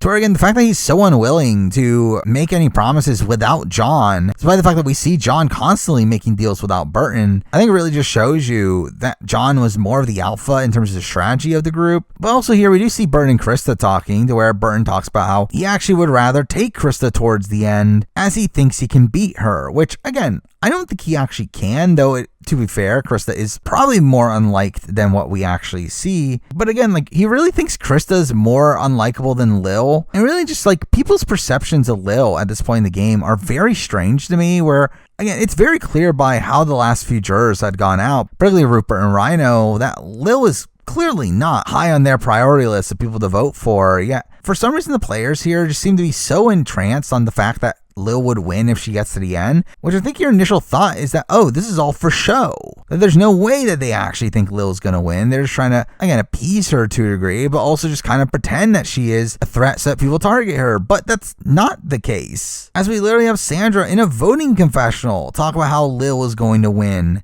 And it would be suicidal to go against her, which doesn't even really make sense considering how much everyone hated Lil, even on the island. But anyway, the reward players end up eventually coming back, to which Burton ends up telling John that he wants to try to save Krista, which doesn't go anywhere, which again shows you has more leverage in that relationship. But this is where we do see Burton again having some really terrible gameplay in his talk with Lil, where Lil asks him if they still have a final two, and Burton essentially just tells her that he doesn't want to think that far ahead, which is just ridiculous. Like, this is so stupid that you're not committing to a final two that is actually your only winning scenario, but also not committing to a very emotional player in Lil, to where Lil recognized the fact that he's having second thoughts now. And this does lead to Lil eventually flipping on them in the following round. And all really bad play from Burton, all under this guise of him trying to secure his jury votes he doesn't even have. Also burning his relationship with the only person that he would beat at the end. But anyway, this does lead up to the immunity challenge, where we see them shooting muskets at targets, and we do get some humor from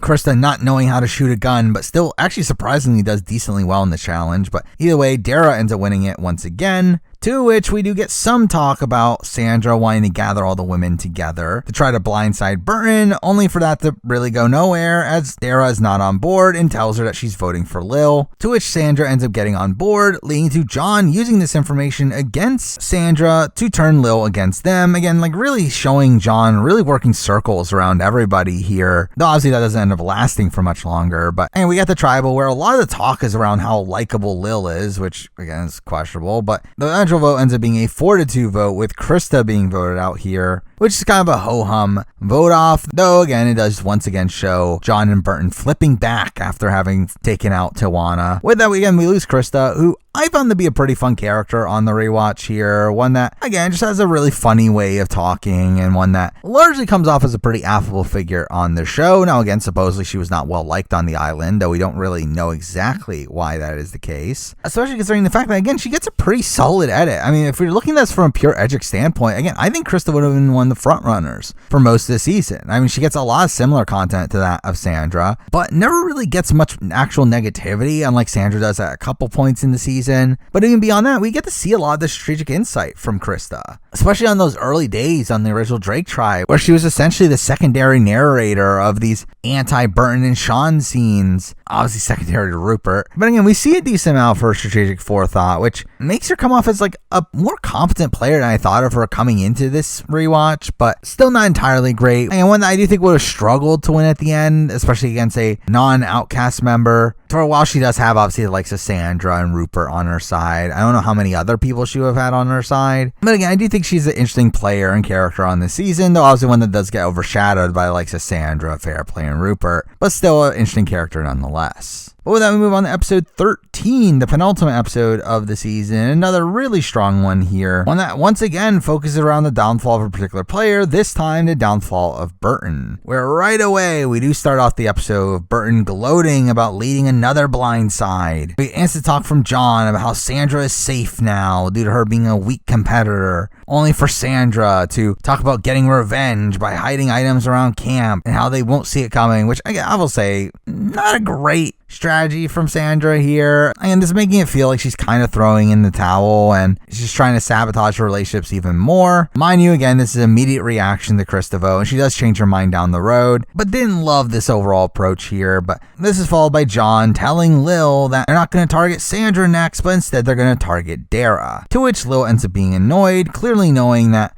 she's just being told the plans and that she's also on the bottom of this new grouping, with them clearly wanting to take Sandra to the final 3 as they can beat her over Lil, and mixing that in with the fact that Burton obviously rejected their final 2 deal. Again, this all ends up putting Lil in this position where she needs to flip, which I will say I do give a bit more credit to Lil on the rewatch than I did initially, where as much as Lil is a very emotional player and one that does dictate a lot of his endgame, seemingly under the notion that she is a GOAT, I do feel like she still dictates a lot of this endgame. Now again, she can't win the game. I don't think there's anyone she does win against due to the notion of the Outcast, though I actually don't think she plays this entirely bad. Again, she recognizes when she's on the bottom and is able to flip in that moment. Again, leading the talks and blindsiding Burton. Now again,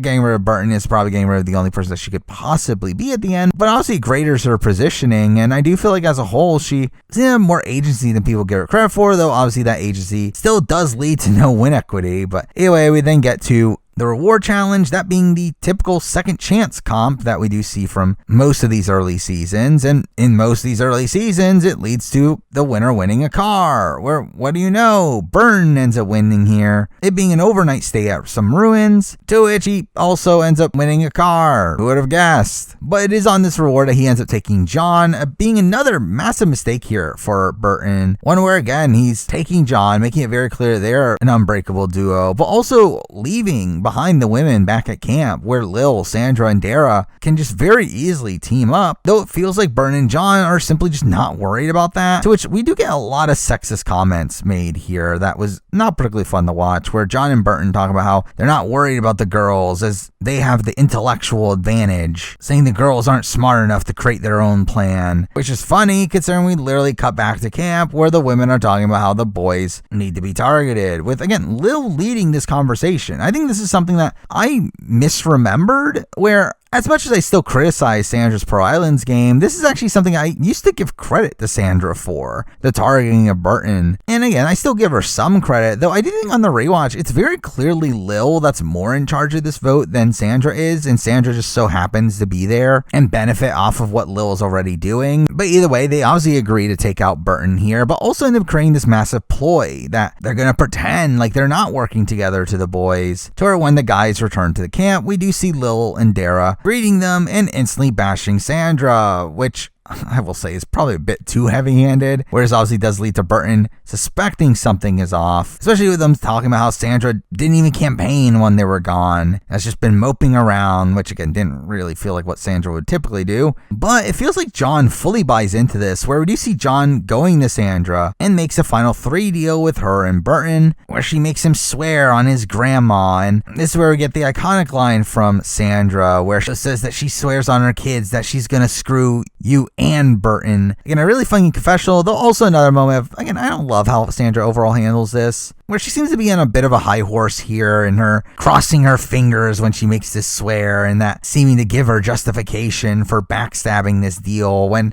again, you didn't need that. You could have just betrayed this deal either way. But anyway, we get to the immunity challenge, a pretty boring challenge, but Dara ends up winning again, her 3rd immunity win, which is a very impressive streak for her. But afterwards, we do get the boys, again, seeming to pick up on the fact that Lil has turned against them, with them talking about how she's checked out and has stopped talking to them, to which they end up deciding to now actually target Lil, which just feels like another misguided play. Again, the fact that Burton is in on this and wanting Lil out is kind of ridiculous, but also the fact that John wants Lil out is kind of ridiculous, as again, for both of them, Lil is the person that they're the most likely to beat at the end. And again, the targeting of Lil here is just seemingly misguided in my mind, where, again, they clearly wanted to take Sandra to 3 here because they thought they could beat Sandra in the final challenge. However, I think a major issue here is that Sandra would beat both of them if they got to the end with Sandra, where Lil is someone that no matter what, Lil's not winning this game. So even if they get to 3 with Lil, even though yes, that might give them less of a chance of being the actual final 2, it at least guarantees that one of John or Byrne are going to win the game. And really, again, I just find a lot of this play here pretty misguided. But we go into tribal with another pretty sexist comment from John, talking about how he's confident because the women don't have a brain and he's smarter than them, which again, under context is actually kind of funny, as we do lead to the vote, where Burton ends up being blindsided in a 3-2 vote, having the women come together to take out Burton here. Pretty nice moment, one that we do actually see Rupert and Krista celebrating from on the jury, which is humorous. But now let's talk about Burton, who, again, like as a player, I do find myself a bit more perplexed on where to assess him at this point, where while I do think there are good strategic thoughts at points, I do think he is a very forward-thinking player, he's also a very sloppy player, and one that is so hung up on maintaining his image for the jury, where I do think he loses out on some short-term prospects because of that. I also feel like his overall targeting of Rupert seemed to be pretty misguided, him taking out the next biggest threat on the board, and it's funny considering he actually outlines a meat shield style strategy in the pre-merge, only to then not actually follow through with that, and voting out all the big threats in Savage, Rhino, and Rupert all in a row. And again, considering his lack of win equity, to where I don't think he would have beaten anyone but Lil at the very end. Again, like, it is a very questionable game, but I do feel like for his archetype, he came off as a pretty interesting figure on the show. Again, not the most riveting character in the world, though I do feel like he brought a lot of strategy to the show and played the game very aggressively, to where at least still ends up being a pretty notable character, despite him not having the most riveting personality. But with that, we finally move on to the finale, where we obviously started off with the final 4 round, though this ends up starting off in a very strange way, where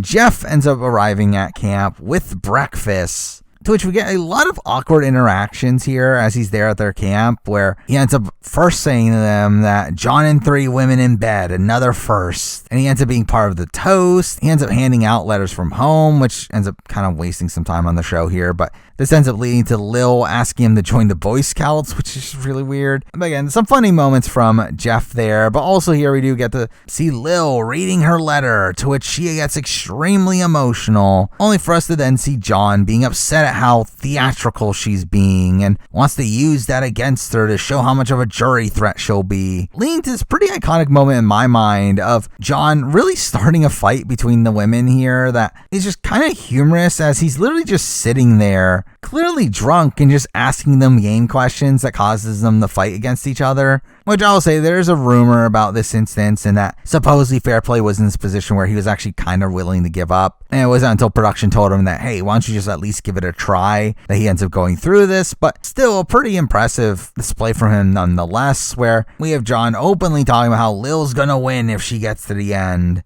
and that there's no way that Dara or Sandra are going to be willing to take her to the end, to which we do end up having Lil asking Dara about this, to which Dara ends up being in committal once again, which again is just so weird that Dara seems to actually buy into this, that Lil is this massive jury threat, and I just really don't get how these people on the island are actually thinking this, when no one likes Lil, and everyone knows no one likes Lil, yet for some reason they still continue to think of her as a jury threat. And it is due to this that Dara essentially ends up ruining her entire game here by her not committing to Lil, to which this causes Lil to then flip the vote onto Dara. But again, this ends up still being a funny scene of Fair Play making faces to Lil in the background about how Dara is lying to her, and we have Lil storming off, but Dara upsetting her here. And actually, initially, we do see John being more on Dara's side here, which I don't even fully get why, as Dara is someone that would clearly beat him at the end and someone that is more likely to win final immunity than him. So again, I do feel like it's kind of a misguided play there, but we do see Sandra and Lil now talking, with them now agreeing to take out Dara due to her being a threat in challenges, which again is probably the right call there.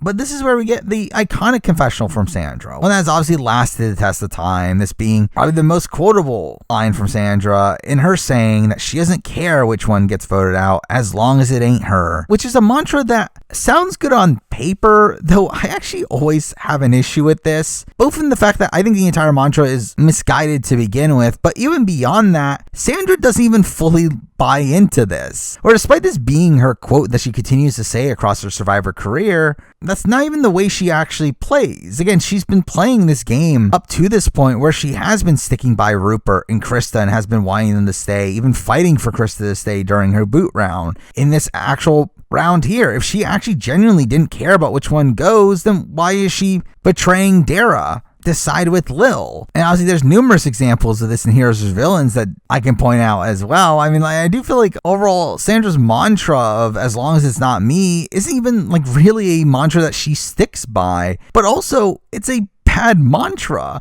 Like, yes, the initial concept is something that is admirable, especially if you're in this more underdog position, to where as long as it's not you, obviously, yes, you are getting one more round into the game, you're getting closer to the end of the game. However, this seems to completely neglect how you navigate through the game, where I think the context of how you're navigating through the game and who exactly you're navigating the game with is obviously a major importance on how good of a game you're actually playing. Where if you're just in the game essentially being dragged along, not really dictating how the votes are playing out, then obviously your actual percentage chances of winning the game are obviously going to be lower than that if you actually do dictate the game and actually do optimize your chances of being better positioned for the end game. Like, I do feel like, again, as a whole, I don't buy into this mantra. I don't feel like this is a strategy that is actually that good, especially if you're not in this underdog position where you're just barely staying alive, which is a position that Sandra's simply not in at this point. She's in more of a power position. She is in the majority, and she does have a major vote in determining who goes home here. So as long as it's not me talk, just felt extremely unnecessary at this point. But here we do get the announcement that the immunity challenge will be taking place at Tribal, to which coming into Tribal, we get John making more sexist comments, talking about how he's not worried about the competition because they're women, and that the only thing that they can beat him in is in a getting pregnant challenge, which doesn't even make sense as he's been losing to Daryl in the last 3 immunity challenges. But anyway, we get to Tribal, where we get a twist to the game here, one that was pretty controversial in the fact that the challenge itself ends up essentially being trivia. However, the jury is also playing in this challenge, playing as a group. If they end up winning this, then no one will actually have immunity. And what do you know? The jury ends up winning this. Who would have guessed that 5 people in the trivia competition would have done better than 1? Though, realistically, this doesn't really change anything, as John was the person in the lead anyway, and his immunity win wouldn't have changed the result. Though, I will say, just as a whole, I don't know what production was fully thinking they were getting out of this twist here, where it's obviously a shakeup to the game here, but one that again feels largely unnecessary. It is one that takes away the ability for the players in the game to win immunity, to where that's what actually ends up affecting the game. For again, the entire point of having immunity challenges is to help the people on the bottom and stop the chances of the people on the bottom just be continuously picked over, and this obviously minimizes those chances, as essentially the jury is almost guaranteed to win as long as they're not completely filled with idiots. Though, I mean, from my point of view, I actually don't personally mind this twist, as, again, one, it didn't even have a major effect here anyway, but even beyond that, again, like, I never really put much weight into immunity challenges anyway. So while this is definitely something that could have potentially screwed someone over, I actually don't really mind it entirely. But anyway, we get to the actual vote, where obviously Dara is voted out in a 3-1 vote. And Dara ends up being a strange figure on this season, being a completely purpled player. I mean, one that is rare to see in the early days of Survivor. I think up to this point, really only Zoe and Marquesas is the only person that has a similar level of visibility on the season as Dara. But despite that, I do feel like Dara seems to be a known quantity, to where, yeah, she does get extremely under-edited. I mean, in the 14 episodes she's in, she only gets 13 confessionals, the same amount as Trish, who is still also one of the more under-edited players from the early portions of the season. So again, it is a really bad edit confessional-wise. Yeah, I do feel like we still get to know her quite a bit through camp life scenes or other people talking about her. And she brings some entertainment to the show, particularly due to her kind of dumb comments at points, and her obviously being this scrappy underdog that won some immunity challenges. Though realistically, she's kind of boring, and it fully makes sense why she was under-edited here. And to be fair, she's so boring that she becomes entertaining because of how awkward she is while being boring. But that doesn't change the fact that, again, like, it makes sense why she's not on the show. And I also think she's a player that, despite the fact that she comes pretty close to winning here, I mean, she's essentially 2 immunity wins away from winning the game pretty handily. I also just don't think she played that good of a game. I mean, she was someone that was on the bottom of the Morgan tribe. I mean, she would have gone home had they gotten the tribal once again. She essentially gets saved by the fact that Austin wants to quit the game. And had it not been for the Outcast twist, she probably would have just been picked off in the pecking order around 4th or 5th place. And even beyond that, is kind of just being outplayed by the people around her for most of the game, only for her to win immunities that keeps her safe for a bit, and then she gets taken out at the first opportunity after that. And while she was involved in these big blindsides like the Burton and the Rupert blindside, she feels like the biggest tag-along of those votes, where she's probably the least involved in those actual decisions. And again, just overall, I don't look at Dara as that good of a player, despite the fact that she came pretty close to winning here. But with that, we finally get to the final 3 round, where here we do start off with the typical rites of passage, which weirdly ends up occurring on the shipwreck. They end up having that obstacle course reward challenge from earlier on the season. Though again, we get some humorous moments from this with John as they walk up to Nicole's torch just saying rockin' bod, all while Lil is giving this like very insightful farewell to her. When we get to Dara, we obviously get more shots of her showering because we didn't get enough of that on this season. And also in terms of Austin, they decide to still show Austin, yet they don't let the players talk about him, which was very strange. Where it's just this montage without any narration. They show them putting his torch down. Again, just feels like another dig at him. But anyway, we eventually get to the final immunity challenge, one that I found extremely fun during my last rewatch of this episode when I did the finale ranking, and it really held up on the rewatch as well. Where the challenge itself is pretty standard, just balancing on the raft, a decent endurance challenge for a final immunity. But again, there ends up being some really great character moments throughout this, with it largely coming down to this Lil versus John dynamic, as essentially Sandra falls out pretty early on, as you would expect, but Lil and John end up making it a bit further, where John begins to struggle, and he attempts to make a deal with Lil, to which Lil is simply just not listening to anything he's saying, with her response to the deal being her saying her daughter wants to be a doctor, which is completely irrelevant to this. And we have John telling Lil that he's going to take her to the end, only for her to simply just not agree to it, to which John tells her that that's not how deals work, Lil, and that's super funny to me. We then get Lil wanting John to drop in first, to which she still doesn't agree to actually take him to the final 2, leading to another really awkward interaction of her asking him how many people he screwed over, to which he says everyone in the game, and Lil's response to that is that she does aerobics, and that her knees are great, and her ankles are great, and these are called squats in aerobics. And it's like, what is going on here? Like, this is such a bizarre segment of the show, but it's also just so funny how random all this is. But again, we get a final moment right before John drops, to where he wants to make her promise to take him, to which she says she's not going to promise anything, and he says, well, that's not a deal, Lil, all before he finally drops and Lil wins final immunity. To which, I mean, obviously by Lil's dealings here, it should have been very clear that she was going to vote out fair play. However, Sandra doesn't see it that way, as Sandra talks about how it would be smart for Lil to vote her out tonight, which, to be fair, she's telling the truth there, but actually thinks that Lil is going to vote her out, which again, I don't really get how, based on the display that Lil just had, but this is where we do get some campaigning here, with Lil essentially telling Sandra that she wants her to be at the end because she has a family, which really seems to be the end-all be-all here, to where, despite the fact that John had a closer relationship with Lil throughout more of the season, it does feel like Lil makes this move purely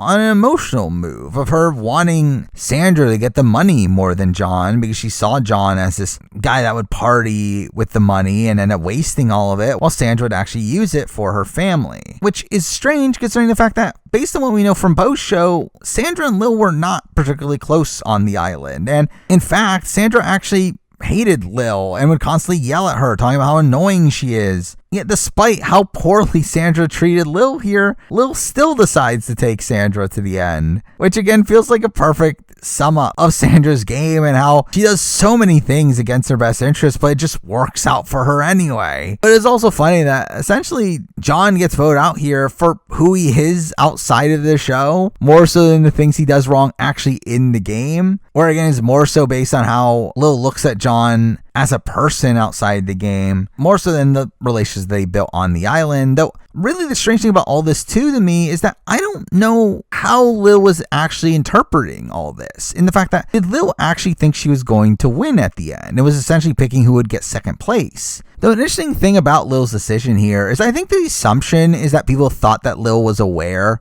that she was going to be a GOAT no matter what and was essentially picking the winner. However, I actually think that Lil probably thought she was winning the game no matter what and was essentially picking who would get second place. again, based on the fact that like everyone was propping Lil up about how big of a jury threat she was and how she would easily win if she got to the end, I do think it makes all the sense in the world that Lil makes this decision here, not because she actually cares about who's more likely to beat her at the end. Again, I think her entire mentality was more so, again, she thought she was winning no matter what, and that she was going to take the person that she won to have the second place money more, which again makes this all even more humorous to me. But anyway, we do get to the vote where obviously Lil ends up voting out John. To which Sandra herself is so shocked at this, because that's Sandra for you on this season. But I think losing John here, again, feels about right for this story. I don't think this season would have felt as impactful if Fair Play did end up winning the game. This massive villain, this guy that was one of the most hated people in America, to see this guy end up winning the game here would have been kind of an underwhelming outcome from a narrative standpoint. I think for this to be the payoff to the John-Sandra rivalry as well, for Lil to essentially pick Sandra at the very end here, is also satisfying aspect of his arc. And John as a whole obviously ends up being a really iconic character here. Again, the dead grandma lie is something that lives on even beyond Survivor. And again, Fair Play became one of the bigger legends of the show, again, for negative reasons and the fact that most people hated him, but still, it's like for sure one of the biggest names the show has ever had, almost solely off of his dead grandma lie. Though,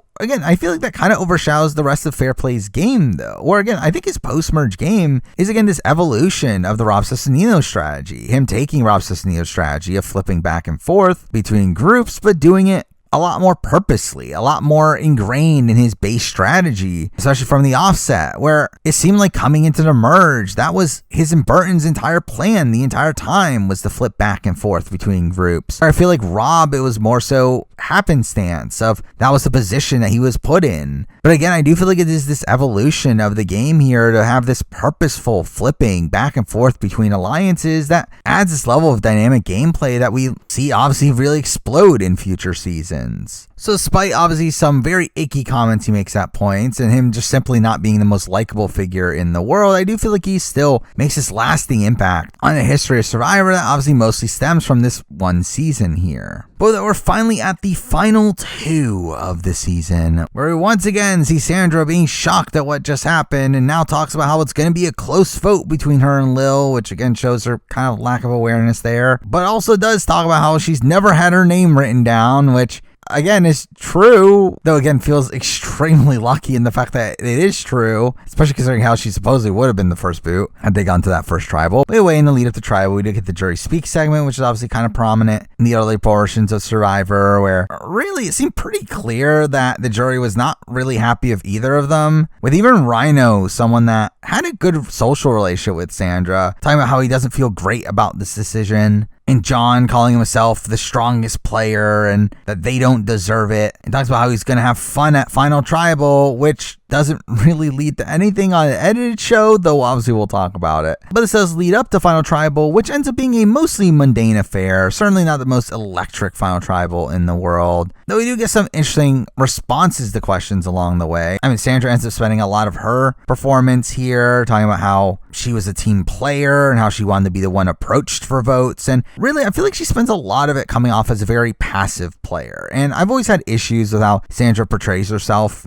here, which I'm to be fair, some of it does show some awareness of her game, though also I think she kind of disparages her game a bit too much to where we get to the point where she eventually does lose a jury vote, where she came into this Final Tribal winning unanimously, could have potentially played the first ever perfect game, though she kind of ends up messing that up for herself. Also here we have Lil also not giving the greatest performance in the world, talking about how she feels like she was just herself and that she's a kind person, saying that she had a lot of people telling her that she was going to be taken to the end, only for them all to betray her, and again, feels like a part of a speech of her like kind of blaming this on the jury, and once again just coming off as overtly emotional here. But still, we do start off the jury questioning here with Rhino clearly being upset at Lil here, asking her why it's okay for her to win the game when she was out for 8 days, which again, I've mentioned this before. The jury here was very anti-Outcast twist, to where I don't think there was any way Lil was going to win this game no matter what. Again, like it's still Lil, and through that, naturally, she probably wouldn't have won the game, but I think adding in the Outcast twist element of it made it so it was impossible for her to win the game. And I think the same thing goes for Burton as well, where I don't think they could have won the game unless they were at the end together, with Rhino really making a major example of that. But beyond this, we get Rupert Rupert's jury question, which is probably the most notable of the ones that were aired here, in that he ends up scolding Lil for everything that she said to him being a lie, to which Lil ends up saying that she was honest the entire time, and we see this disappointment from Rupert. But also we have him asking Sandra if she knew what was going on when he got voted out, to which she confirmed that she didn't know and was only voting for John because he pissed her off that day, which is all just actually really bad. Obviously, it's good in terms of, yeah, she's pandering to Rupert and does get his vote, but like also again, it once again shows her just being kind of aloof on what was happening in the game at that point. And I think the major glaring example for how much Sandra really botches this comes from the T question, where T comes up and asks her why the other player doesn't deserve to win, to which Sandra's response is that Lil doesn't deserve to win because every single person on the jury is there because of Lil, which this actually ends up changing Tawana's mind here, where again, Tawana came in voting for Sandra and switched to voting for Lil because of this response here. And to be fair, Lil doesn't have a great response to this question either. To her initial response is asking Sandra for forgiveness, which is again just showing her being extremely emotional, but again does call out Sandra for disrespecting her and calling her a MFer, which clearly alludes to these stories we've heard from after the show. And then we get Krista really scolding Lil once again for hiding behind the Boy Scouts oath, which I will say this is the one thing that I do find kind of sympathetic for Lil, is the fact that how much the jury really homed in on Lil's Boy Scout nature. This being something, again, like she was forced into the game with, like she was wearing her Boy Scout uniform when they were shipwrecked, not intending to actually wear it during the game. And through that ends up being forced to wear the Boy Scout uniform to where she feels like she needs to represent for the Boy Scouts because of that. And I do feel like this obviously ends up playing a major factor in how she plays the game and major factor in how the people look at her. To where when she does something manipulative in the game, they look at this as extremely deceivious in the fact that they associate her with the Boy Scouts. But here we do end up saving Johnny Fairplay for the final question, to which he gets up and asks Jeff if he can vote for none of the above. But then strangely gives this very softball question here of asking Sandra how she represented Puerto Ricans while also asking Lil about her not living up to the Scouts. And this was a bit of a strange question, a very underwhelming one considering the setup that we had earlier. Though again, I believe the story is that originally Fairplay really ripped into Lil to the point where they had to stop filming and decided to cut it out. And again, I tend to believe most of this. I do think it makes sense for Fairplay to obviously give this really vile speech towards Lil, and for Lil to obviously react extremely emotionally to it. Now, the cutting it out part is what makes me a bit more questionable on it, as again, if they have good TV, why would they not show it? Though also considering the fact that this was aired alongside the reunion, to where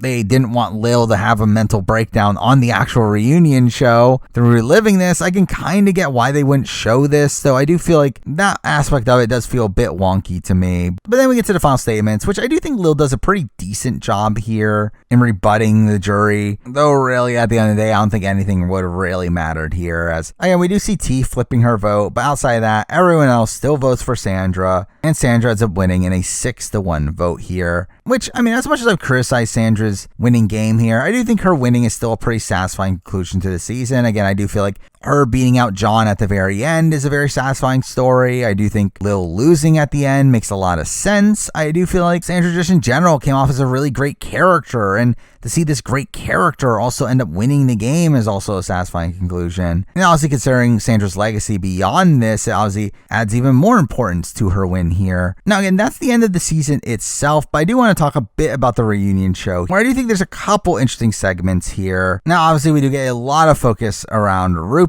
with him continuing the roar over and over again, which obviously just felt like him really hamming it up. It also like felt kind of spoilery in retrospect, to where Rupert does talk about how he knows he can beat Richard Hatch, which again, this was filmed after All Stars. But also, I did love Jeff across this reunion, where it was really humorous, to where we get to Sean talking about Rupert's edit and talks about how Rupert was edited positively while he was edited negatively, to which Jeff is just instantly upset at any talk about the edit, which really holds even to today, where I do feel like Jeff continuously ends up being really defensive of the edit. where he still talks about it as if it is this accurate portrayal of what actually happened on the island, when obviously in reality it isn't. But we also get an interesting segment about Johnny Fairplay, to where he instantly gets booed by the crowd. But again, this entire segment is filled with Jeff just again mocking Johnny Fairplay, calling him a jackass. He mocks the fact that Fairplay is a wrestler, to where even the crowd ends up laughing at him, which is weird. But we also have Fairplay really playing into this, though, especially with his comment that maybe his grandpa will die on All Stars, which leads to the crowd booing, which was kind of funny. Now, we do get the typical talk about who would have won at the end if Lil faced off against John, to which we do get a faux vote here that does have the jury saying that she would win a 4-3 vote, with Sandra, Dara, Krista, and Rupert all voting for Lil over John, which, again, supposedly the behind-the-scenes story of this is the fact that the players were told to vote for Lil at the reunion show to avoid Lil from having this outburst, which, again, I don't know if I fully believe this entirely, as, again, if this was the case, then I think the vote would have been more than just a 4-3. Though, either way, I do feel like no matter what, this is not an accurate portrayal of what would have happened on the island. I do think 100% John would have beaten Lil. I do not think that the likes of a Rupert, a Krista, and even a Sandra would have voted for Lil over Fairplay, especially with this very anti-Outcast sentiment. Like, I simply just don't think this is an accurate portrayal of what would have happened. I think this is more so affected by, obviously, them seeing how big of a villain Fairplay is on the show and them not wanting to award that. Where I think you could even argue that Fairplay would have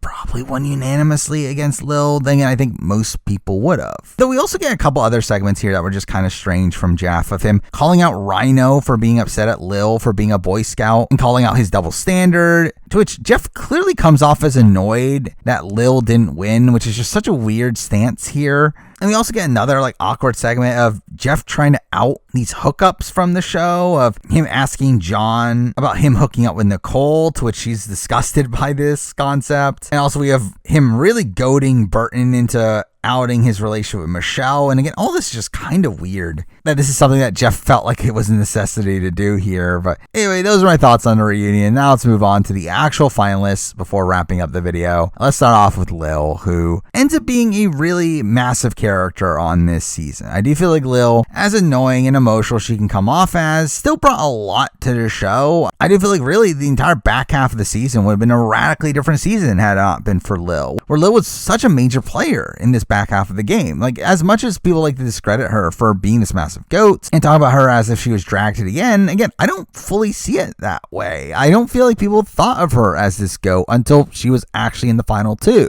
It seemed like a lot of people on the island itself actually thought that she was going to win the game. And through that, I think it makes her game a bit more impressive. The fact that she was able to maneuver through the game in the way that she did. She's the only person in the entire post-merge that was in the know of every single vote. She votes correctly every single time. Now, again, at the end of the day, I do think there's a lack of awareness of her game, and I do think there is some terrible jury management at points, but I do think there is a decent player in Lil here in how she navigates through the back portion of the game. Now, again, straight up, I would not vote for Lil personally. I still would have voted for Sandra, pretty much entirely due to the fact that she came back into the game, where really outside that, I would argue I would vote for Lil, considering how much more agency I feel like she had during the back portion of the game. But again, it's still obviously a fundamentally flawed game. She did get voted out of the game, though to be fair, even then, I feel like she still survived a couple rounds, so at least that's some credit to her. But still one, again, that I think is a bit of an understated player in Survivor history, with her kind of being looked at as this perpetual GOAT, which she was, but I do think that kind of negates some decent play from her at points in the season. And finally, let's talk about Sandra, the winner of the season, obviously this massive legend in Survivor history nowadays, obviously becoming the first two-time winner when she returns for Heroes vs. Villains. And I've always said that her Pearl Islands game is better than her Heroes vs. Villains game, and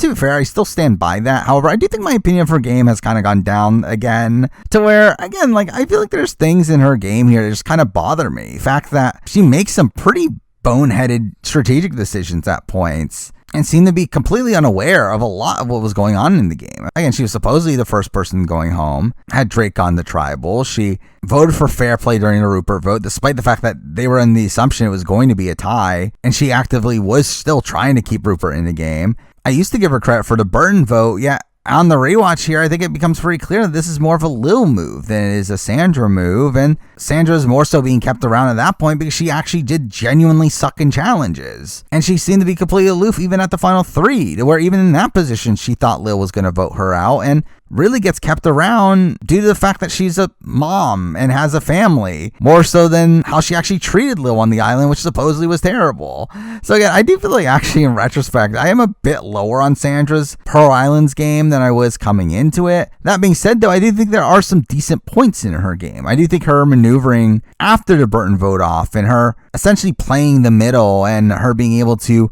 alert Rupert to when he's in danger, I think all that is solid play. I think her planning on cutting Rupert at some point down the road, even though she never gets the opportunity to fully go through with it, I think is still also decent. I think her play during the final 7 round until her decision to flip at the very last second to keep Burton, I think all that is very solid play, with her actually genuinely convincing Tawana to flip. Again, as much as I don't give her as much credit for the Burton vote anymore, I still think the Burton vote is still something to give her credit for. I mean, she was someone that was coming into that round on the bottom and is able to scrape out of that. And again, even despite her facing off against Lil, someone that should have been very easy to beat at the very end, she still had decent winning prospects with a decent amount of locked-in jury votes coming to the end. So again, it's not entirely bad. But I think the thing that really makes Sandra shine on this season to me is not her gameplay, but her as a character. And again, she's just such an iconic character on this season. Again, an all-time great character with her fights with John, obviously having the I can get loud too moment, her having really funny confessionals, her having this like very sneaky gameplay moments of her hiding in bushes, listening in the conversations, and her obviously accidentally dumping out the fish. And like all these moments are really fun moments for Sandra here, to where she certainly does stand out. Now, I do think by the time of Heroes vs. Villains, her return there does feel a bit random considering how long it had been since her original time playing, though. Again, like obviously wouldn't question a Sandra return after how great of a character she was on this season, where again, she really rivals the likes of Johnny Fairplay and Rupert for how great of a character she is on this season, really being one of the major pillars of why this season is as great as it is. But there we go, and that's the entire season of Survivor Pearl Island. Still an all-time great season of the show, filled with a bevy of iconic characters and storylines, having many of my favorite moments in Survivor history, while also still evolving Survivor strategy. Like, I really feel like this is a season that feels like the peak of old school Survivor, and through that ends up being a pretty defining season of the show to me, one that really has not lost any of its luster since I watched it as a kid. Again, a season that I have a lot of nostalgia for, and I love it now as much as I did then. I feel like it's a season that does most of what it's trying to do extremely well, having a high level of strategy, having iconic characters. I feel like it's a season that really hits on all fronts and still ends up being one of the most defining seasons of the show, and still one of my personal favorites. But with that, those are my thoughts on Survivor Pearl Island's 20 years after its initial release. Now, like my other retrospectives, at some point down the road, I'll be doing a player ranking for Survivor Pearl Island, so you can stay tuned for that. And also next year, I'll be back with another retrospective for Survivor All-Stars. Like, I'm not really looking forward to rewatching All-Stars, but we'll see how that goes. And obviously just stay tuned for more videos like this down the road. But for now, that's the video. Thank you for watching.